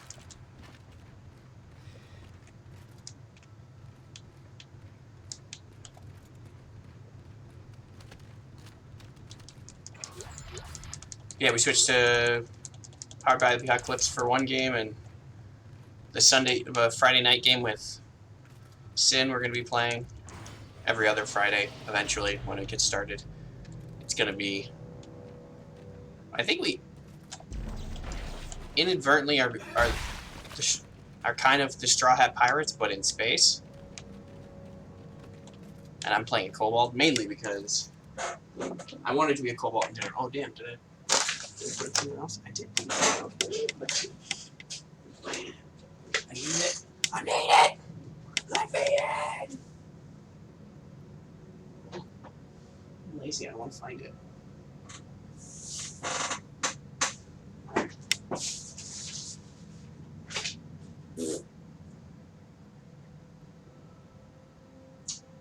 I have a Cobalt mask. That's 99% of the reason why I want to still play Cobalt. Actually, I love Cobalt. But it was going to be Cobalt in space. It's going to be a group of Cobalts flying around in the Spelljammer, but because of Wizards of the Coast showing their entire ass, we decided to change systems. So I think we're going with Quest. Don't you start with me, Door. But still Cobalt. Or I get to be a Cobalt.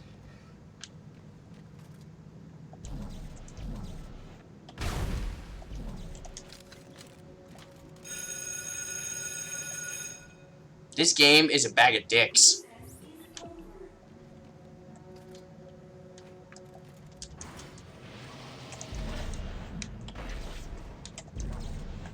You know what I'm trying to pick up. You're just an asshole. Teacher book. Teacher's supposed to have a vivid imagination, it's getting ridiculous. Half my class had gym friends now claiming it's her deceased grandmother. So normally this wouldn't be a problem, but it's getting harder and harder to get these kids to concentrate this semester. Send more students to the timeout chair than I have all my 12 years of teaching. Maybe these kids are having trouble at home. Also noticed parental involvement steadily decreasing this semester. Oh, I wonder why. I'm sure it has nothing to do with you.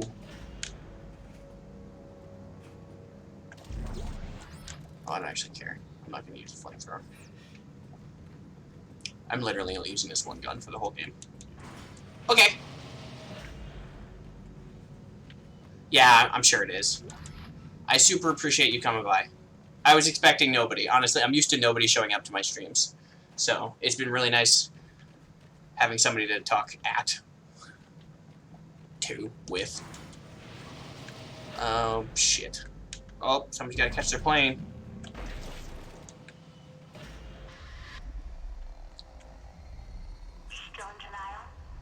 Alright, good night, Young. I'll see you. I stream every, like I said, Monday through Thursday night, so.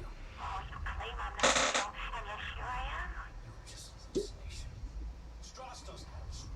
He knows how to destroy the marker. He will destroy you. How convenient. Destroy the marker and all the hurt and pain go away. Imagine that Isaac still never has those into your heart. Okay, that's rude.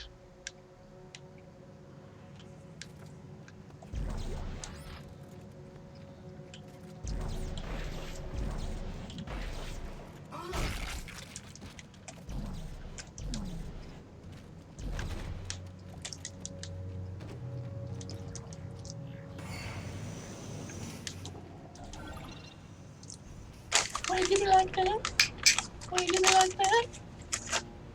Isaac and Ellie, I found someone. Another survivor. He says he knows you. I said stand still. Ellie, take it easy. His name is Strauss. I know him. He looks twitchy. I don't trust him. Don't move. Ellie, I need him to be not dead. I need him. Shit. Okay, Isaac. I'll march him to the hub, but if he does anything stupid, anything, I will shoot him. No, that's 100% fair. I respect that.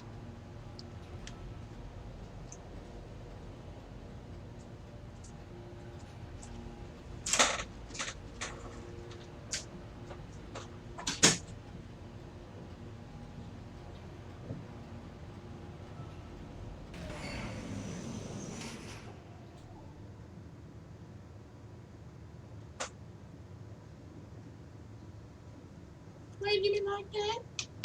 Why you do me like that?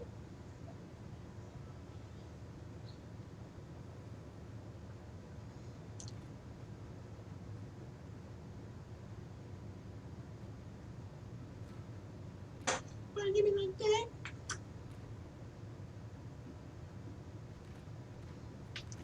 It's always the stupid tweets that give me the most likes.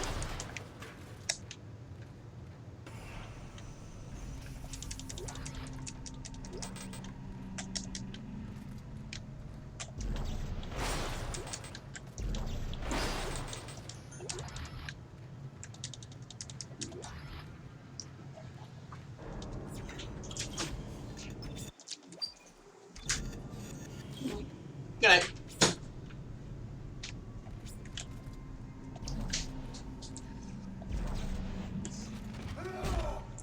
I feel like something's gonna come out of there.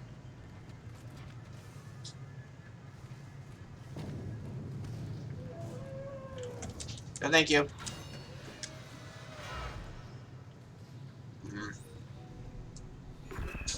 Isaac! We're up here! Come on, move. Hello, Isaac. Well, this brings up bad memories. I barely managed to escape the CEC facility this morning. Wait, you're CEC? Heavy equipment pilot, class 4. You? Engineer. Nerd. Figures.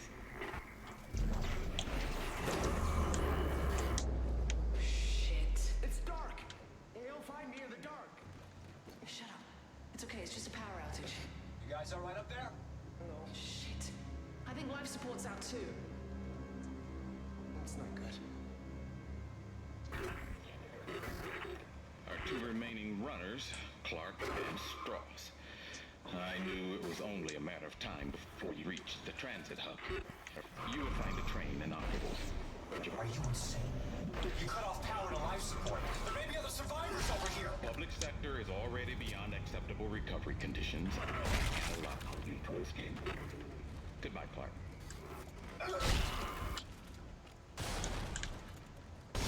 Holy shit, Isaac! Look out! It's headed for you!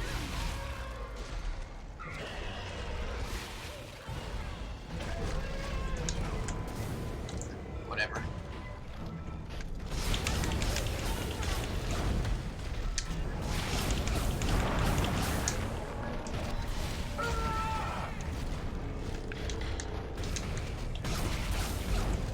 Run away! Behind me!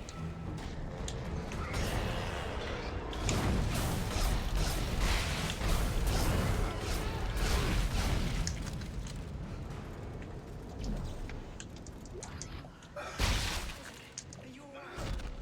I think that's all of them. For now. Why did Tiedemann turn off the power? What did you do to piss him off so much? LED. You know what a marker is? Yeah. The Unitologist on my crew wouldn't shut up about it. Why? Is it real? Yeah, it's real. Tiedemann made one using codes. Patterns stored in our heads. Mine and Strauss. Everything that's happening on this station is happening because of that marker. I have to get to it and destroy it, and I need Strauss to tell me how. You're a strange man, Isaac. Yep. Will you help me? We're about to suffocate, so I think I'm better. Okay, good. Listen, we need power. Without it, we have no air and no train. Sprawl's gotta have backup batteries somewhere. Yes. The solar array's up there. But they've been mothballed for years. Okay, alright, good. I'm heading there now. If I can start them up and get some power to the train. You'll need someone to open the collector panels. I can do that. Take Strauss and keep him safe.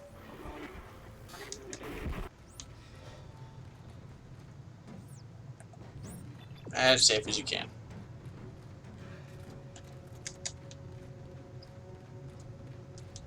Let's go take care of some soda.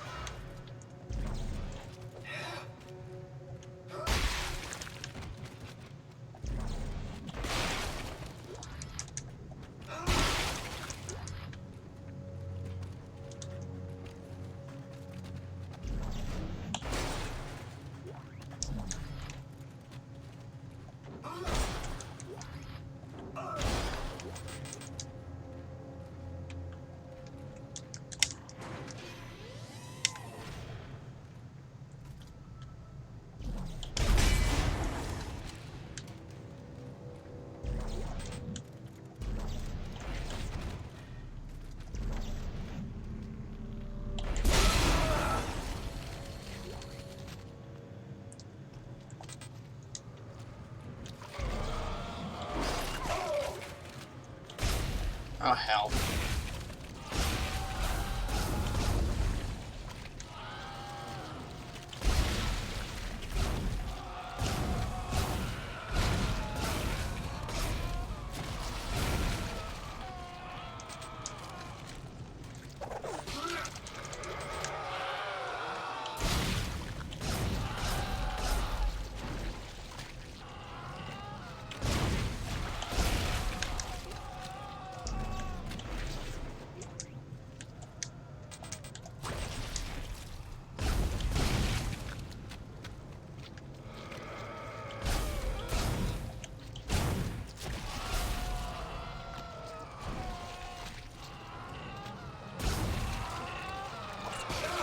Wow, that was fast.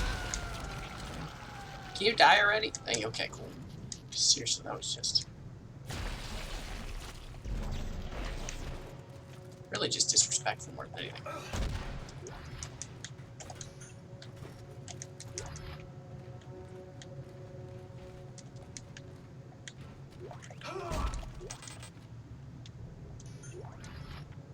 Haha. Steal your stuff. Oh.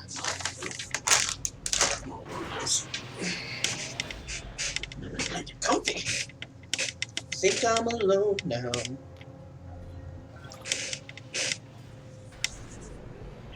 Ellie! How's Strauss doing? With the power off, you can hear noises 3 blocks away. He's gonna give away my position. Ellie, try to keep him focused. I need to know what he's trying to tell me. Step 2, the door tight.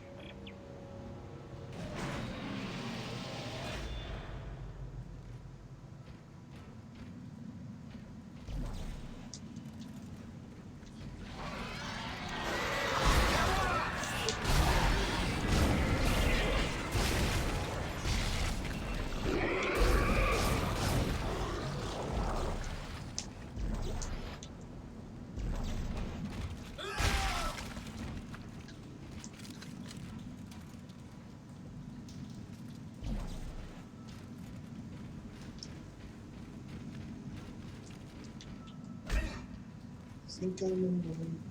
Watch next support. Yep. Controller. Yep.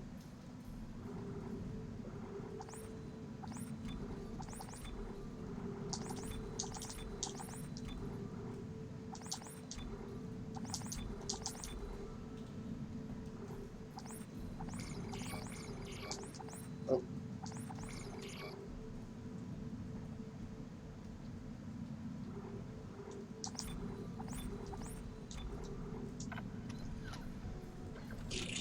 Can you turn? Thank you.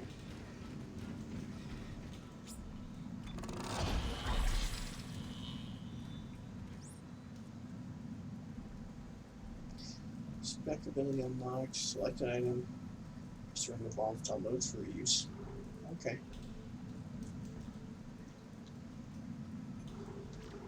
I don't actually need to, but.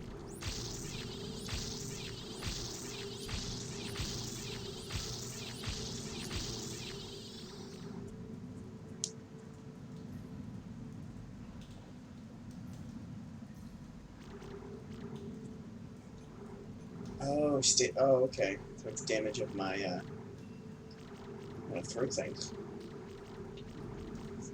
So 5 more. And then I can start working on my Stasius.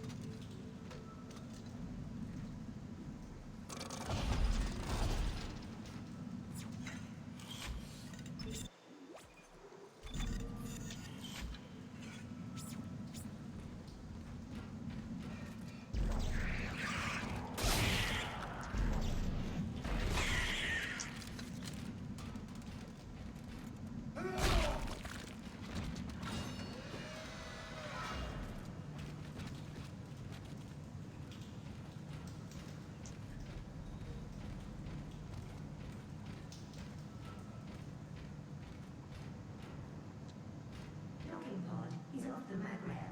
An engineering work order has been issued.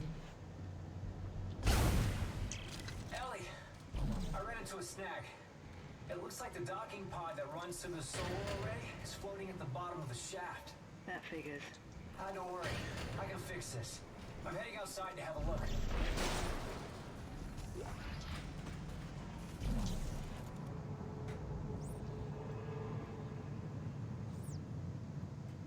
Shoot red tip to move objects.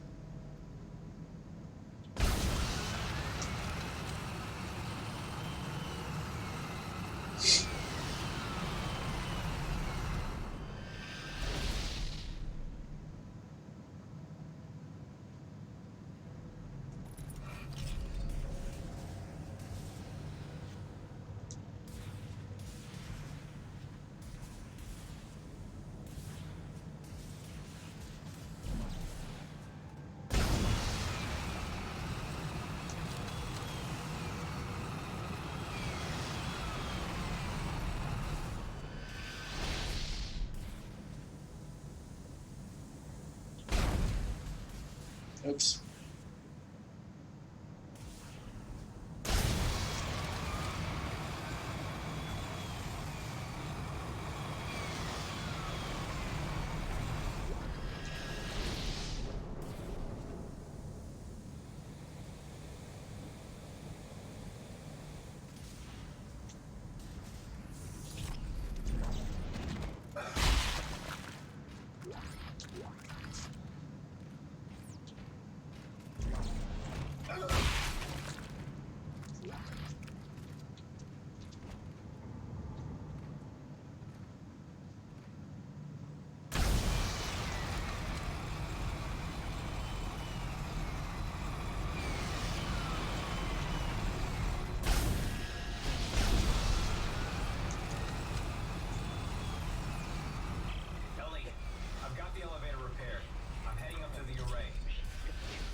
How do you think he's doing? Can you hear this shit? He's hallucinating, Ellie. It's hard to This is going to be trouble. It already is. Just keep moving.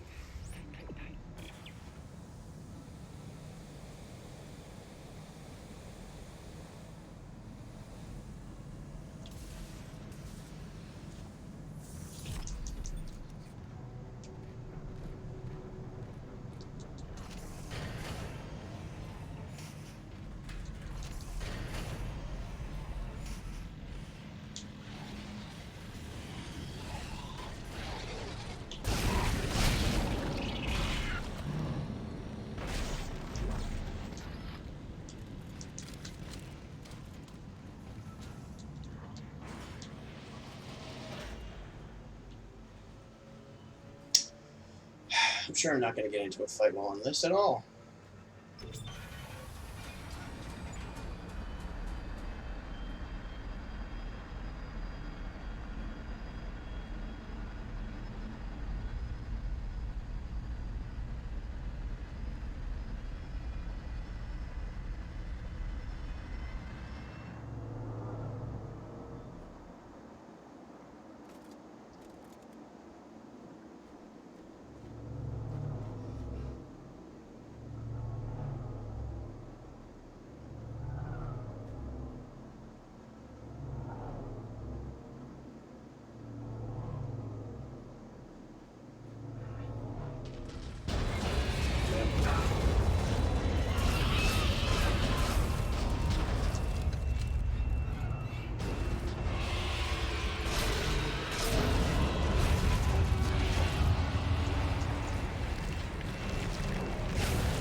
Sigma 05.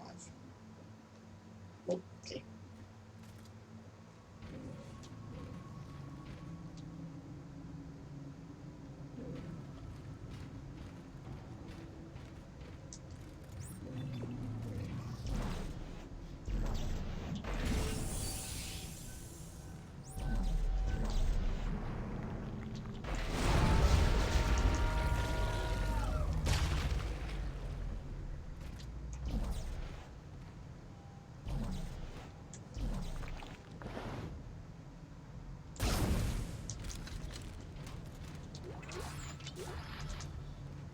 Force gun, don't care. I'm not gonna use it.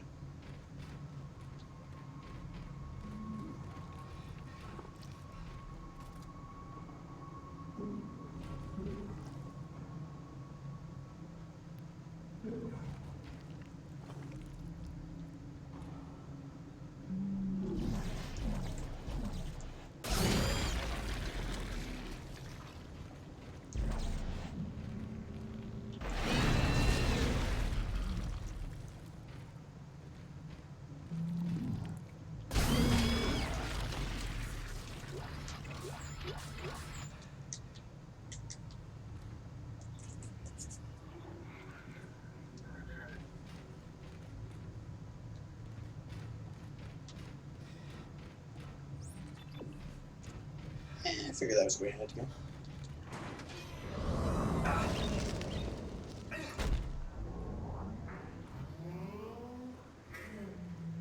To solar array Sigma 055. Proper identification is required. Please wait here. Watchman Howard Phillips will be with you shortly.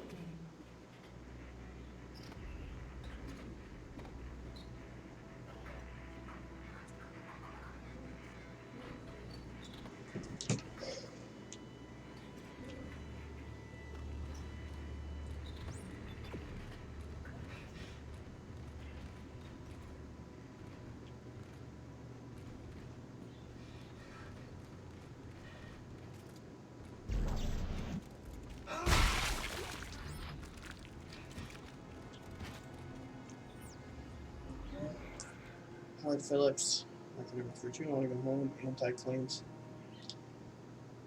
Auntie claims she didn't get a response to my transfer request, but it's the fifth one. How could she have 5 requests and no response? Surely someone's getting them, someone's reading them. The loneliness up here is really more intense than I expected. I think it's starting to affect me. The good news is that Auntie claims to have authorized my shipment request. We're supposed to be arriving today, but I can't believe anything she tells me. That's for so long. It's hard to believe they might actually let me have my birds. Time will tell. Tonight will tell, actually. Well, that's sad.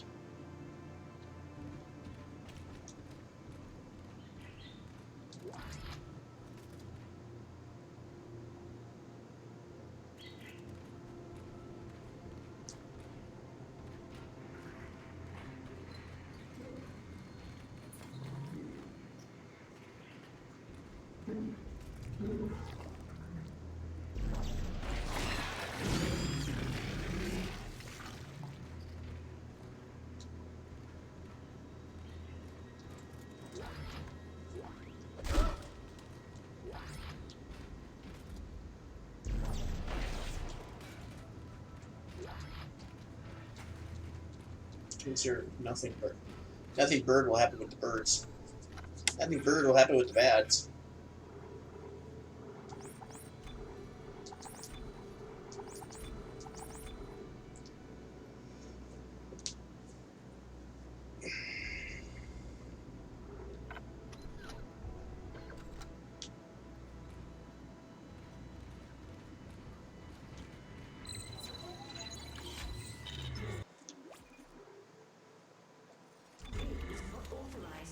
This area.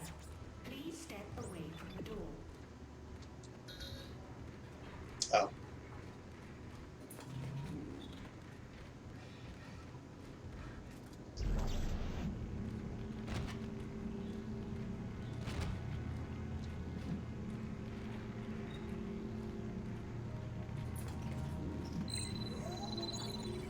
Rig authorization recognized.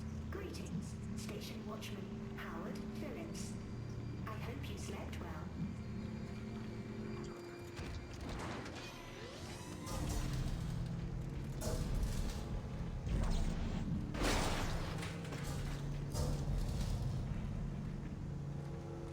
Unauthorized visitor detected. Auto defenses activated. Station Watchman Howard Phillips. Please provide verbal access code to authorize your guest.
Oh, shit.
federal range humanities and deface as much as I can alone.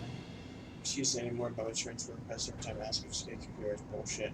23 requests. I put in 23 requests and not one response. I know she's lying. I know she never sent them. I show Auntie though. I let all my birds out of the cages at lunch. It was beautiful. They were all flying around, free and happy. I wish I could see beat them. Just finding regulations, talking about no report file. I don't care. Dance with the birds all day. I love my birds. I want to go home.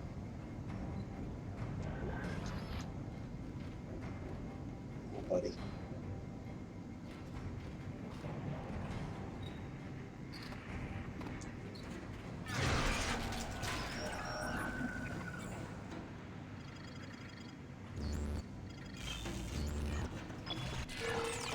Attention, Watchman Howard Phillips. Unauthorized engagement of access lift detected. Please respond.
I'm so sorry. I know you're gonna come out of there.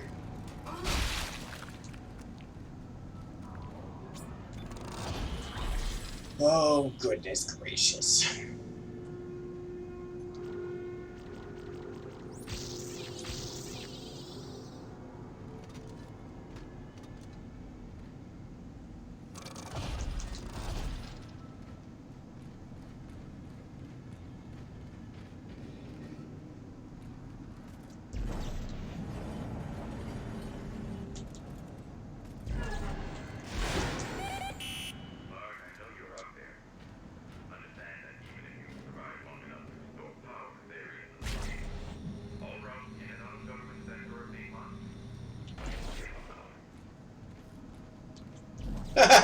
You're adorable.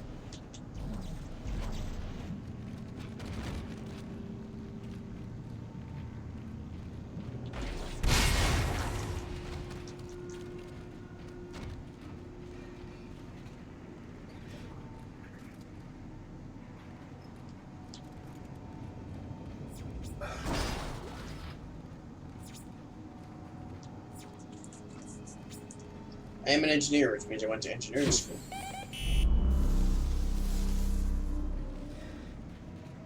Oh, I don't usually go badly.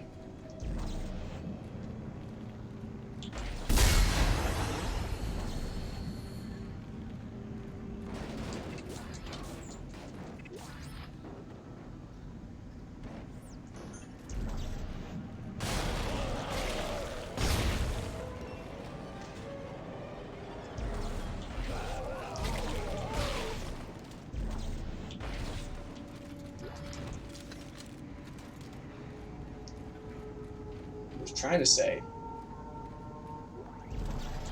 I went to engineering school. I don't know how to give up.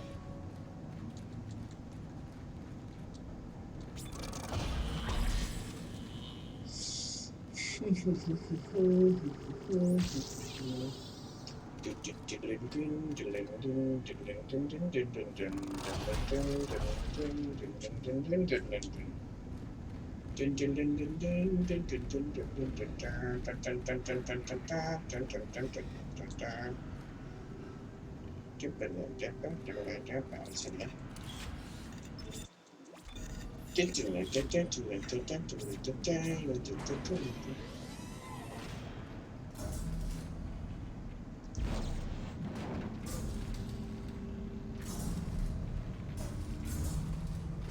life support. Hey, where'd my thing go?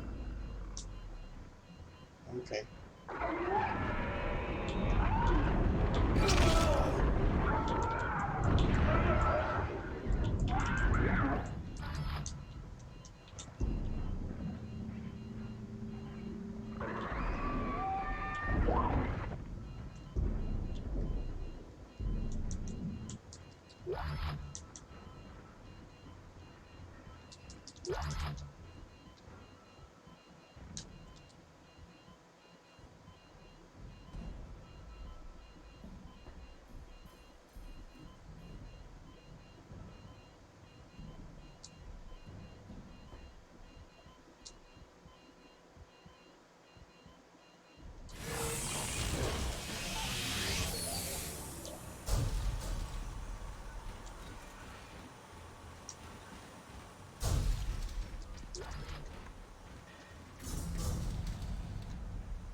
Unauthorized visitor. Mainframe. Computer, this is Director Titan. Disable all solar array functions immediately. Initiating system lockdown.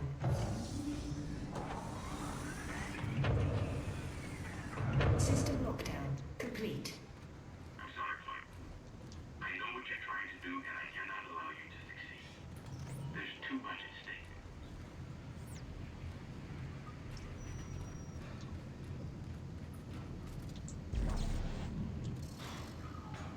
Unauthorized visitor. Mainframe.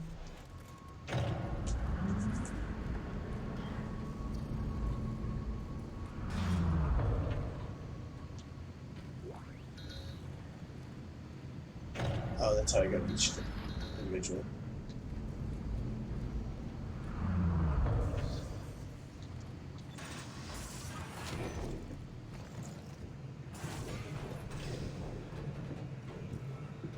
I just know bad stuff's gonna happen in these vents.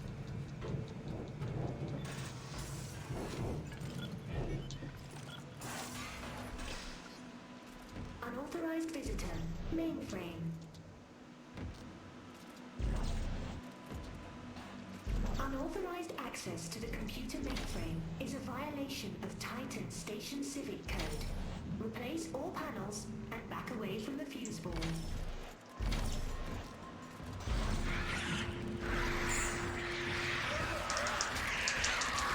Yeah, that's fair.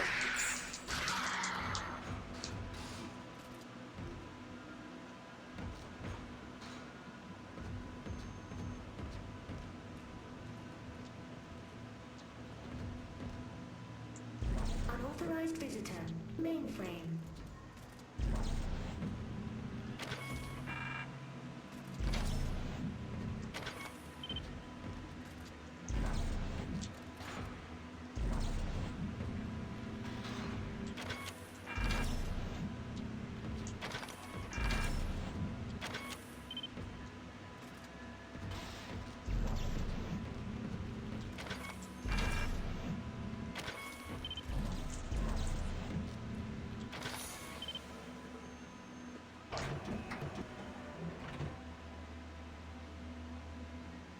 Come on. Unauthorized visitor. Mainframe.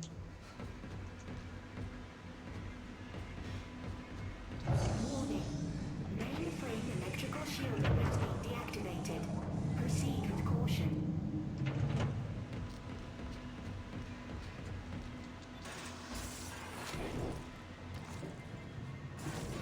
Warning. You are now in violation of multiple subsections of the Titan Station Civic Code. Stand clear of all machinery immediately.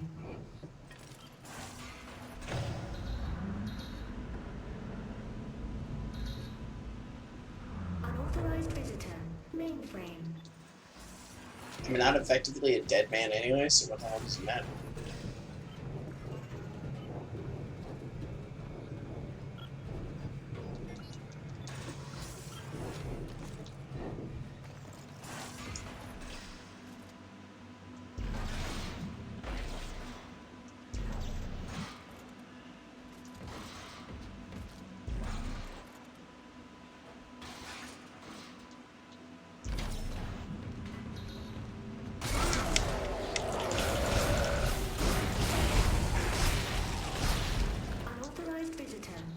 mainframe.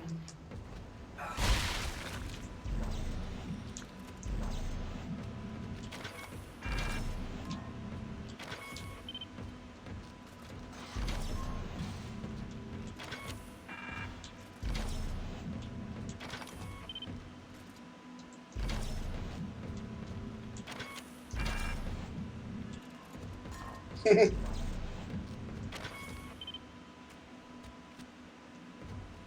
there any indicator? Or is it supposed to be just guessing? Unauthorized visitor. Mainframe. Mainframe containment compromised. Security has been notified.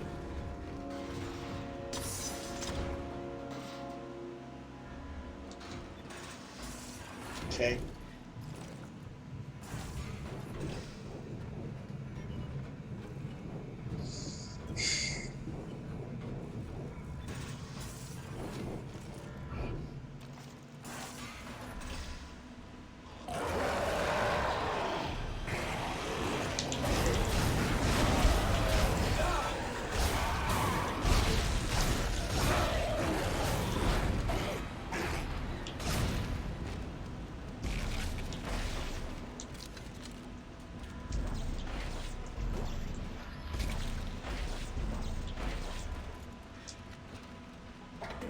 Circuits are extremely fragile.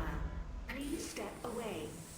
Damaging the mainframe circuits will cause lapses in programming. For your safety, step away from the circuits.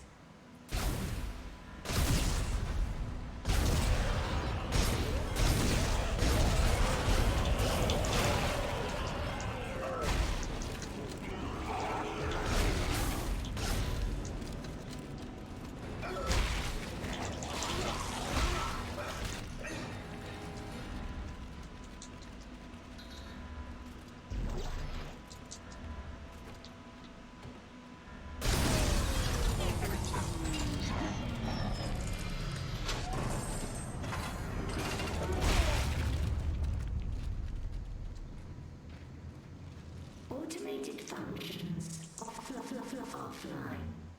Lockouts offline. Station reverse. Manual operation learning.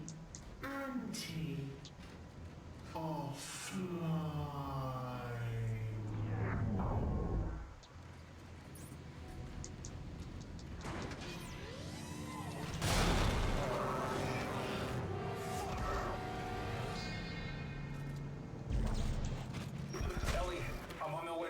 Now, I have to realign them manually. How's Strauss? See for yourself.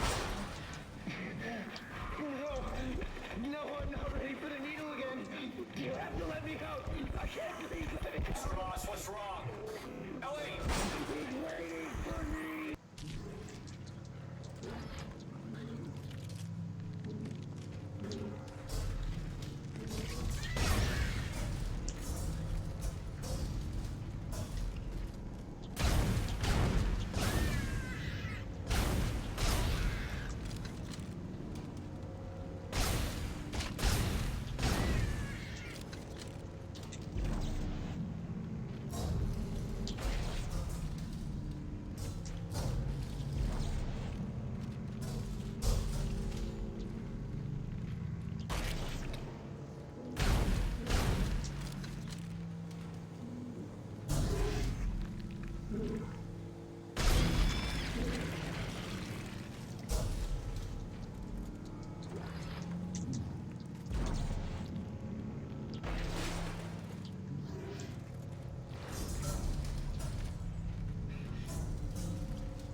I need to read that.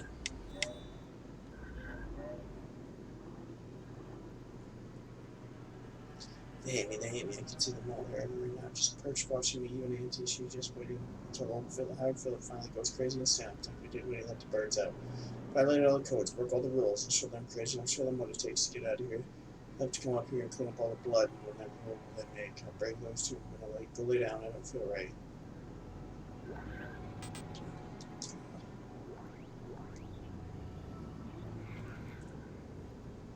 Oh, jeez.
Close.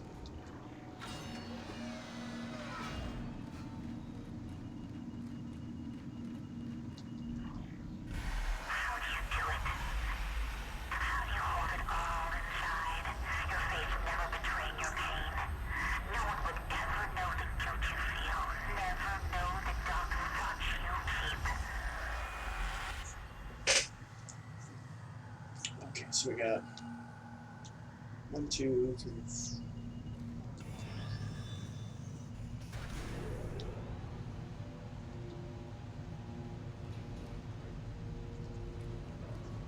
Do we just shoot things again?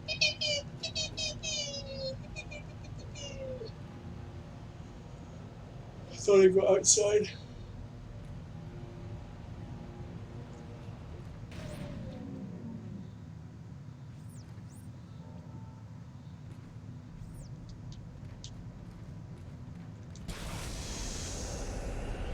Entering zero gravity.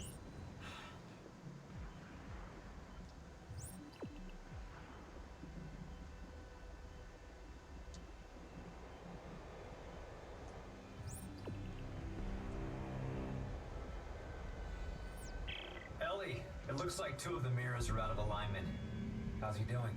He's stopped hyperventilating, but I don't know how much longer he's gonna last.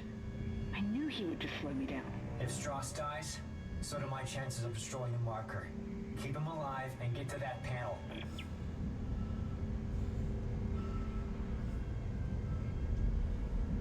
Is that it? Is that good? I can't tell.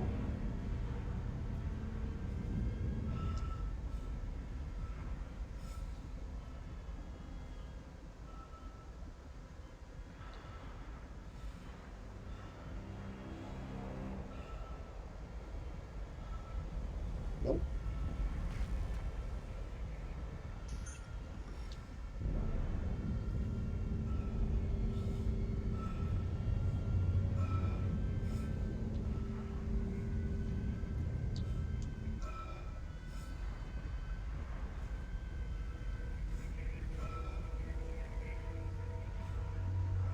What the hell?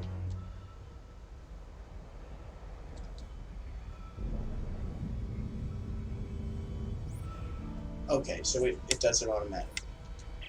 All right, Ellie, 1 down. How's it looking on your end? I'm trying to roll back the cover now. Strauss, can you give me a hand with this? Oh, he'll hurt me. I'm not strong enough. I promise I'll protect you. Now, just get over here and give me a hand. Here.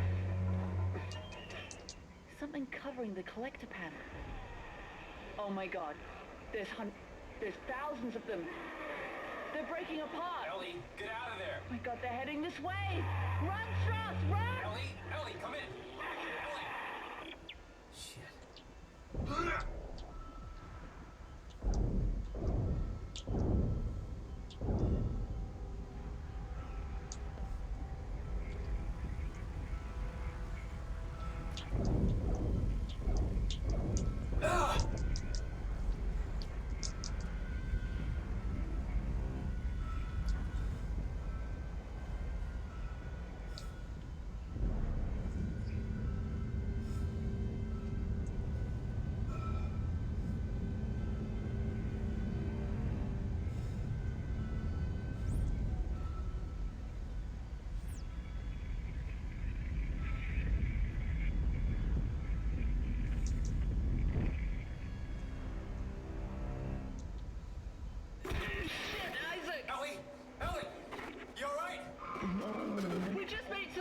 lava tube when the beam hit. Isaac, those things are still heading towards the transport hub. They're wrecking everything in their path. Holy shit, they'll cut us off. Get to the hub. I'll meet you as soon as I can.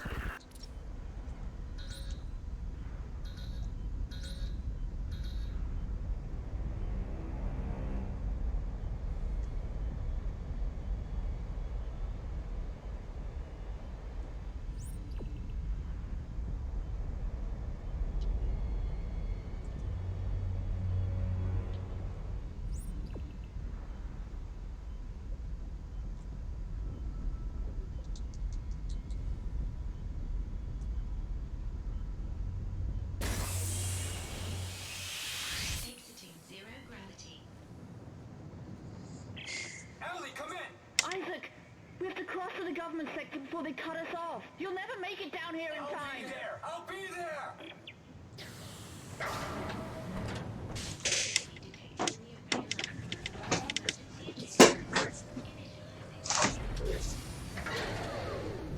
Oh.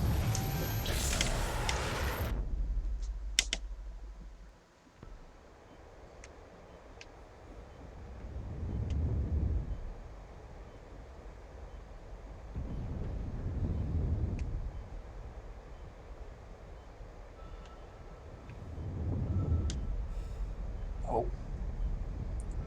Thread the needle! Thread the needle! Oh, Christ. Where am I going? Where am I going? Where am I going? Oh, I had no idea where the hell I was supposed to go there.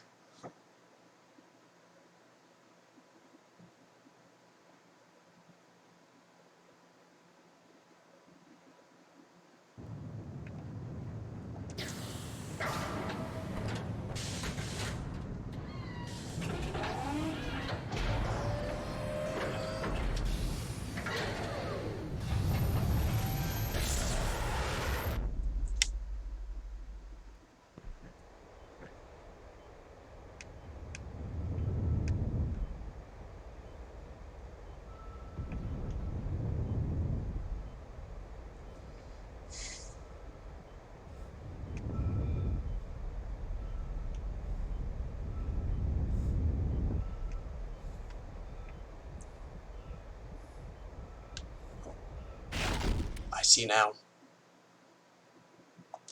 I'm going to reiterate, I'm colorblind. So that green tunnel on the dark green on the dark gray doesn't work very well for me.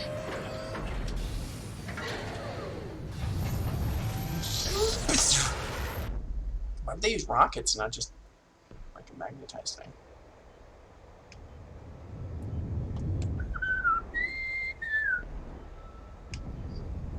Oh.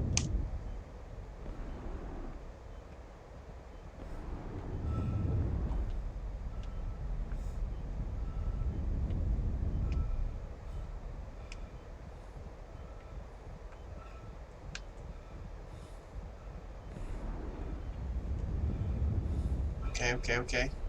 Am I good?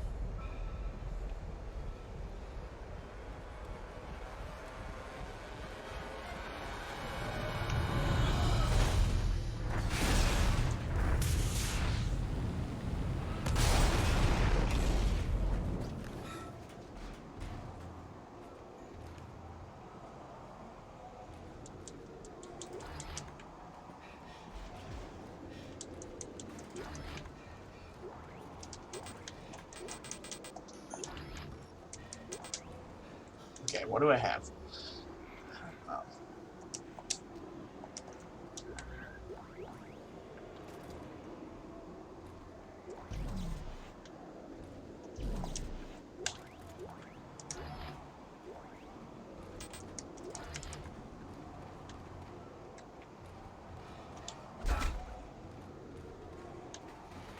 Emily, where are you? Right outside. Hurry! Sorry, I gotta buy some ammo. Gotta sell some stuff and buy some ammo.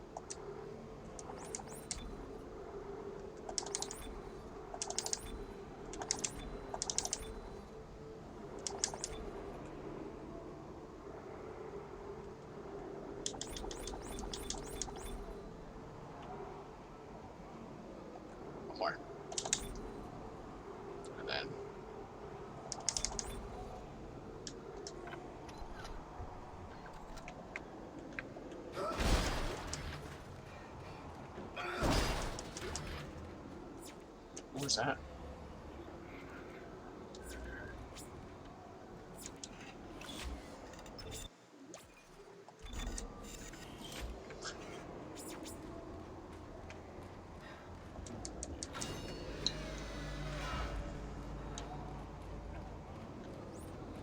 Isaac! This way! The train is this way!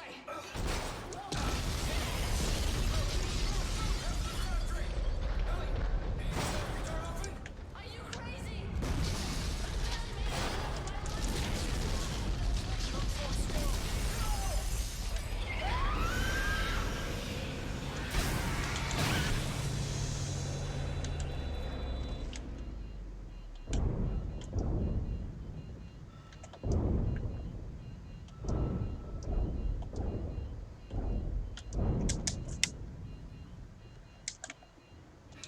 Isaac, I'll try to open the CEC door on your level. Hold on. Okay, well that's a dick move.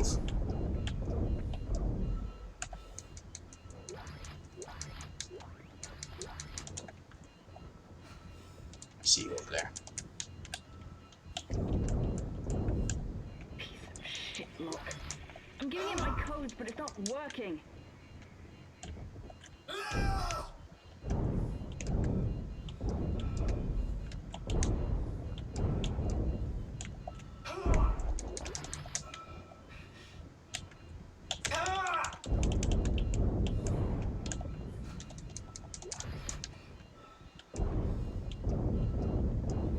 Yes, I'm authorized for this. Open up, you bastard!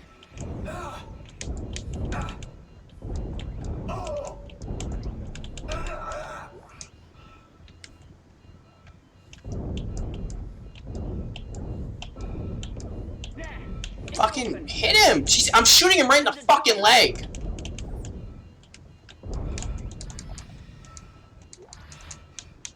Go, Isaac! You can't stop them all!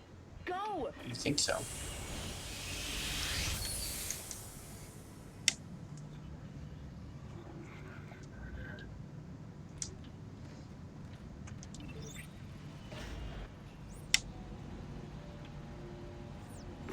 Ellie, you guys there? Did you make it? Shit, Isaac. Just... shit. Hey, take it easy. It's okay. No, it's not. I was right here this morning with a crew of 30 people. But we were overrun. And before I knew it, they transformed. I had to cut the arms and legs off my friends just to escape. I'm sure there's pieces of them still lying around here somewhere. Ellie, I know. I'm sorry. And here I am again. I've just walked one big fucking circle today. We'll get through this. Let's figure out how to meet up. Right. There's a central hub in the main facility. Here are the coordinates.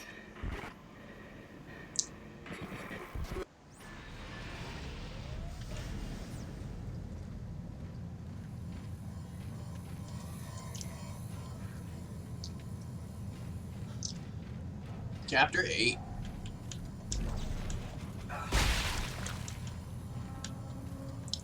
Gets decayed really quickly.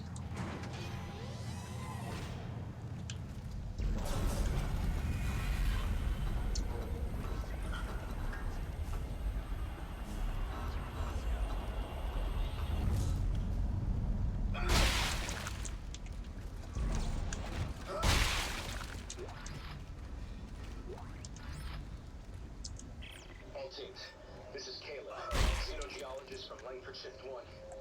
There's something in the facility.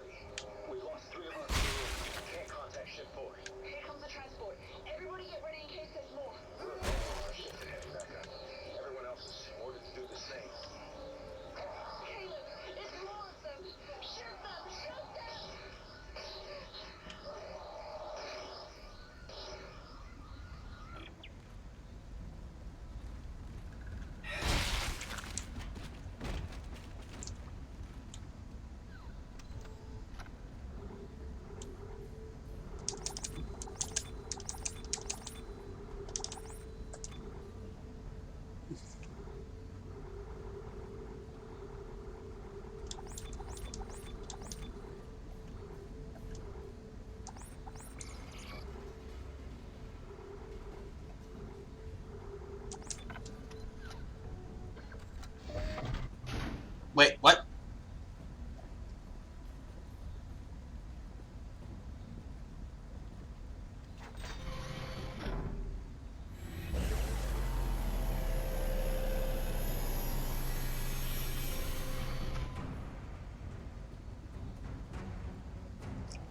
What am I wearing?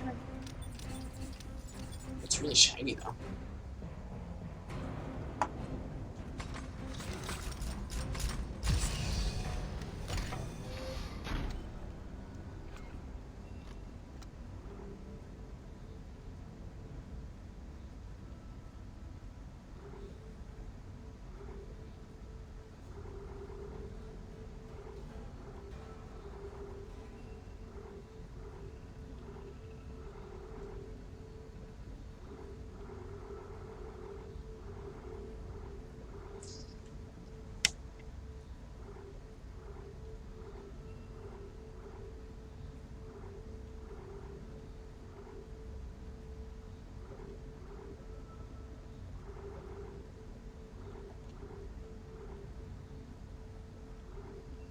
What was I wearing before?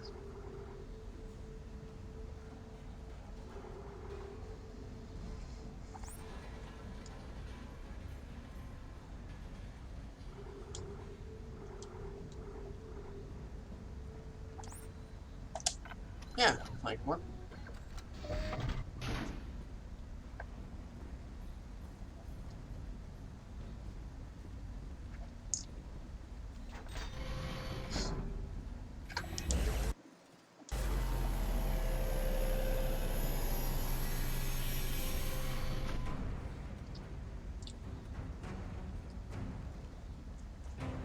I know it's not as shiny, but that 5 extra % health makes a difference.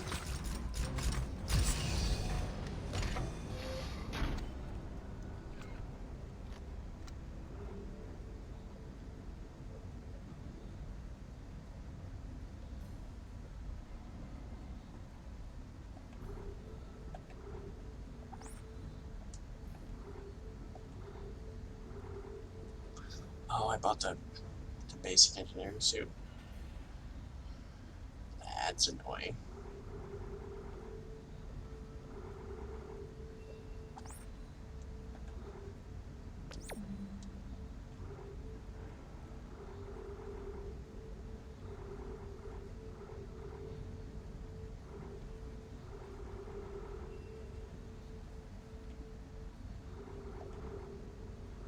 Mainly because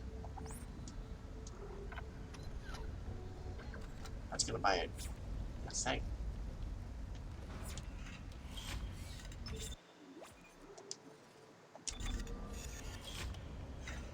Alright, so that's gonna be it for this episode.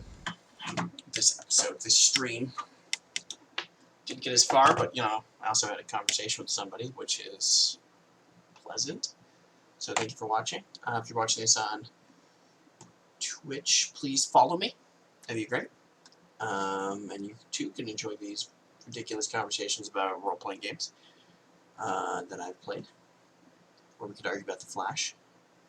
If you're watching this on YouTube, thank you very much for watching. Make sure that you like and subscribe. Preferably subscribe. I enjoy likes as well. Also comment. Make a comment on the video. If you like it, if you didn't like it. If you want to request games for me to play. And make sure you hit the bell so you get notifications about future videos and when they come out. And as always, catch y'all next time. Ciao, bye.